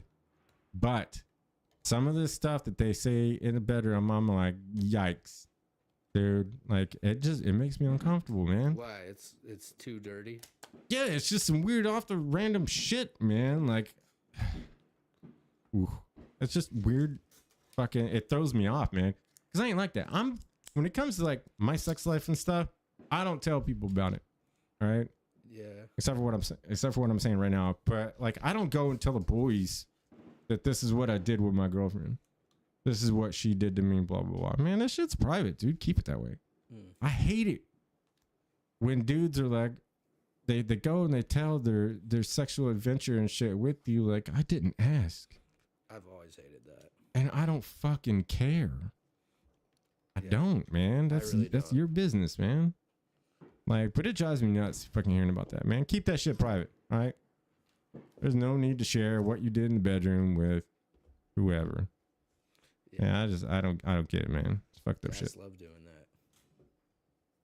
Oh, I mean, some of these women I dated like saying that shit too, which threw me off. Because here I am, I like wholesome women that, are fairly conservative. Their idea of dressing up slutty is a knee-high skirt or something, maybe a little bit higher than that, like thigh length and shit. But their ass isn't falling out, their titties aren't falling out. They respect themselves enough to not dress to. The only way I can get men to look at me is if I wear clothes that show all my body parts. And I don't find anything about that attractive, And I tell you, the most dangerous spot for men right now, the most dangerous place is the gym. Okay, let me fucking tell you. All right, this is what pisses me off about the gym. Okay, you got girls that go in there, wear these fucking booty shorts where you could see the bottom crease of their ass. That's short. All right, man. Yeah, that's short. There's no need for that shit. And they're over there doing fucking squats. And they get pissed because somebody sees them and looks at them. All right. I try and mind my business. And I'll admit, man, I've looked at some of these women before. And I'm just like, in my mind, I'm like, that's the last shit that I need in a fucking gym is a goddamn distraction. Like, I can't take it. Not only that, is if you do look over, then they're going to be like, oh man, that guy's a creep. Look, man, maybe not wear that type of shit to the gym. Everybody is looking at you. Everybody is judging you. And like, man, I don't understand how having a fucking wedgie is comfortable. Yeah. I tell you, when I do bench press or whatever, or I do squats, the first thing I do when I stand back up is I pull my boxers out of my ass because it's uncomfortable. Yeah, that's the worst. I wonder, do you think it's just a cry for attention? I wouldn't say it's a cry for attention, but it's like, I love it when guys notice me and give me this attention. Yeah. So, which by the way, I'll have a very lovely guest on here soon who happens to work at the gym that I go to. She's an absolute sweetheart. But she's got some interesting topics on like relationships and like her perspective from a female perspective in mind. So it should be relatively interesting episode that I'm definitely looking forward to. It's actually that actually is what I wanted the first episode to be, but unfortunately we had to switch it up and all this other stuff, so it's no big deal. But yeah, man, the gym is a dangerous place. I remember, dude, man, I was on the back row of the treadmills. I stand in the same treadmill because it catches the most wind from the fan. All these other treadmills were open, and this girl goes and gets in the treadmill right in front of me. Was that necessary? There's no fucking way you didn't see my 6 foot, 210 pound ass standing on this treadmill. Right. All right. I was here. You saw me. Like, and then you get right in front of me. I was pissed, man. I ended up turning something on my phone and watch my phone. So I was looking down the whole time. Because what would have happened if I looked and somebody saw me? You get. All right. You're standing right in front of me, wearing next to nothing. Like, there's a row of TVs up front. So even if I'm looking at those TVs, it's going to look that I'm looking at her. And somebody's going to see it and be like, oh, that's a gym creep. Yep. Like, no, man, I could care less. If you're fucking trying to get everybody's attention, don't fucking do it in front of me. Give me my space. And, like, I'll give you your space. You know, if the situation was reversed and she was on that treadmill before me, I'm not going to get on the one behind her. I'll get the one fucking way over there. For sure. Well, that's the thing. That's another thing too, because you know, I'm starting to like inch back into that, like that wanting to go and start dating again. Yeah.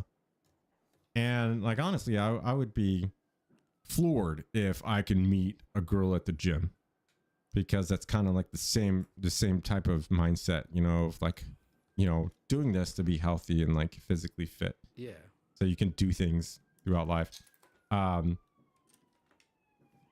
You know, that would be the ideal. But, you know, as guys, you can't ask women at the gym anymore, oh, hey, you know, I think you're really pretty. Can I get your number? Can we like have coffee or something? Because the moment you do that, the first thing they're going to do is your ass is going to end up on TikTok or Instagram of like, oh my God, this guy was creeped out staring at me the whole entire time, begging me for a date. That used to be just normal. Yeah. Yeah. Man, the fuck, why do I want to fucking risk that? You know, for one, I'm not going to risk being labeled as that type of person. You know, yes, I find you attractive. That's why I'm asking you to go out coffee. I'm not going to fucking beg you. If you don't want to, that's fine. Just say no. Right. And I will leave you alone.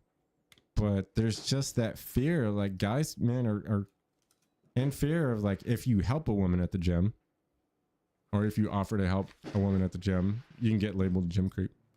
If you look in their direction, you could be labeled a gym creep. And the thing is, man, once you get labeled a gym creep, everybody fucking knows, man. I've had the employees there, because I talk to the employees every time I come in, man. I really like them. They're great staff, very friendly and whatnot.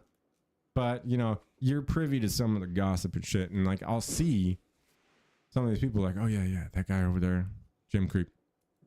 He stared at the same girl and followed her around the gym the whole entire time. If that's true, I don't fucking know. I wasn't there. So it kind of goes in one ear, not the other. But if you're labeled a gym creep, the people are going to find out. And you're stuck with it. So I would rather avoid that altogether. But it sucks though, man. Because again, like I said, I want to get back into dating, man. I'm not going to lie. I'm fucking lonely as fuck. I have my friends. And again, that makes me the richest person in the world, because I have amazing fucking friends. But at the same time, there's that private time, that private life where when I'm laying in bed, man, I want to lay in bed with somebody and watch TV or fucking talk or some shit like that. Those are things I can't do with my friends, because it's just weird, you know? Yeah. It's just weird. So, you know, I thought about online dating. You should get on an app. I think I might actually try. I'm not gonna do like Tinder or anything like that. I think that's kind of gross, man. I'm not a fuck around and find out type person, you know. I'm not gonna fuck you first and to see if I like you. I'd pass on that, man. I'm not a hoe. I'm not saying that if that's how you are sexually, you're a hoe. It's a fucking term of endearment. That's just your prerogative. That's what you want to do, and that's fine. Me, on the other hand, dude, I'm not going to do that. You know, I'd rather get to know somebody before I risk getting in a deep relationship with somebody. Right. But I don't know, man. I think I will. Maybe we should do that. What's Huh? And if anybody's left here in chat or whatever, maybe we should do that. Can you give me some ideas of like different dating apps? And we can turn this into a little journey and see how it goes. Go get some headshots and stuff, you know, some headshots or something. That might work. But have you guys got suggestions of different dating apps? No Tinder though. Yeah. Well, I'll try that out. I'll get down. I'll throw down. I'll give it a fair shot. Because I didn't realize that dating apps are still like the way to go. Watching whatever podcast, I realized that that's like a prime source for dating. That's what people do nowadays. Yeah, you know, I really wish that girl in the supermarket that day, man, I swear to God, man, I should have said something. That was just too much of a give me your number vibe that I fucking passed on. Because I thing you're talking about, you didn't want to come off as a creep. Didn't want to come off as a creep. Yeah. She was super cute too, man. Super cute. So, all right, look at that, man. We made it to 3 hours of straight up gabbing. And you got really far on that thing. Look at that. It's done. I don't know what all these extra pieces are. Let me see the thingy.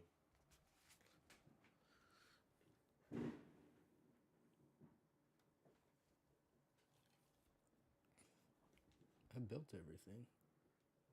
Yeah, I mean,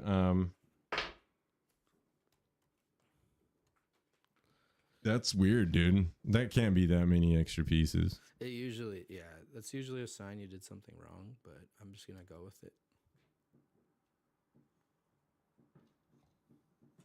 I don't know, man. Stick them somewhere, dude. Fuck it. Yeah, just decorate it. Yeah, fucking stick them somewhere.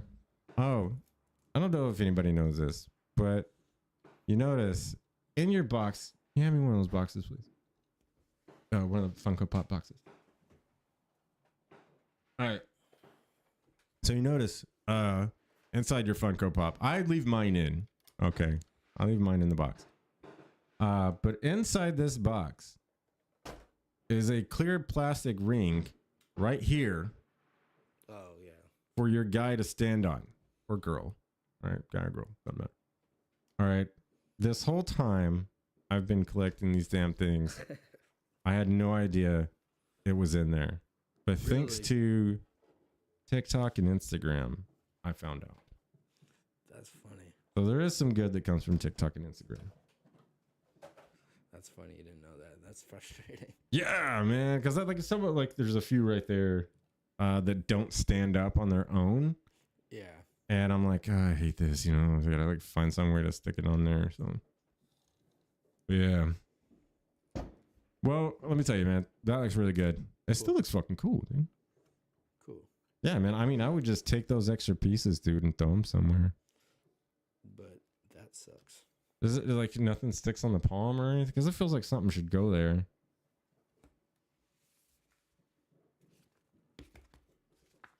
There's not a picture of the palm of that thing. No. Weird. Well, all right. We're going to go ahead and wrap this up. I fucking hate this thing. Ah! Oh my God, dude. I don't... Cheap headphones, man. Yeah. You just yank it out. All $9.99 of these headphones. So if you tune in tomorrow, I'll have Shane back on here with me. Which he's super excited. Unfortunately, Josh won't be here. Josh will be at work. But next time you're off, I mean, we'll do it again. Oh, yeah. And stuff. We'll have some more equipment by then also. Kind of have it tuned up a little bit, you know. I'll get another Lego set. Yeah. So tomorrow, Shane's going to be my guest. I'm not 100% sure I was supposed to send him what he. Oh, I'm fucking horrible. Supposed to send him what we were going to talk about tomorrow, so he could figure it out. I'm surprised he hasn't called me and told me that I was a dickhead for not sending that. Oh man, I guess I got. Yeah, hit him up. I gotta send that out to him. So fuck. Sorry, Shane. It's not because I don't like you. I just like to watch you struggle. But anyway, we'll be on tomorrow, probably right around the same time. We're gonna shoot a little bit earlier, man. It's kind of a late start day. It took me a while to get this shit set up and user friendly. Is not on any of this piece of equipment. Definitely not plug or play. But we'll start a little bit earlier tomorrow. And topic is gonna be whatever. I don't know. If you expect a schedule at any point in time in this show, I feel like I've already let you down. Because I don't know. I haven't gotten around to like doing a schedule thing right now. I'm pretty sure once I get into this a little bit more, we'll do the schedule. But the good thing, I'm not nervous anymore. No. I mean, hey, it only took 3 hours and 6 minutes. Perfect. That's how it's done, son. Hell yeah. Yeah. So anyway, for those of you that are still left to chat, thank you so much for hanging out. Thank you for listening.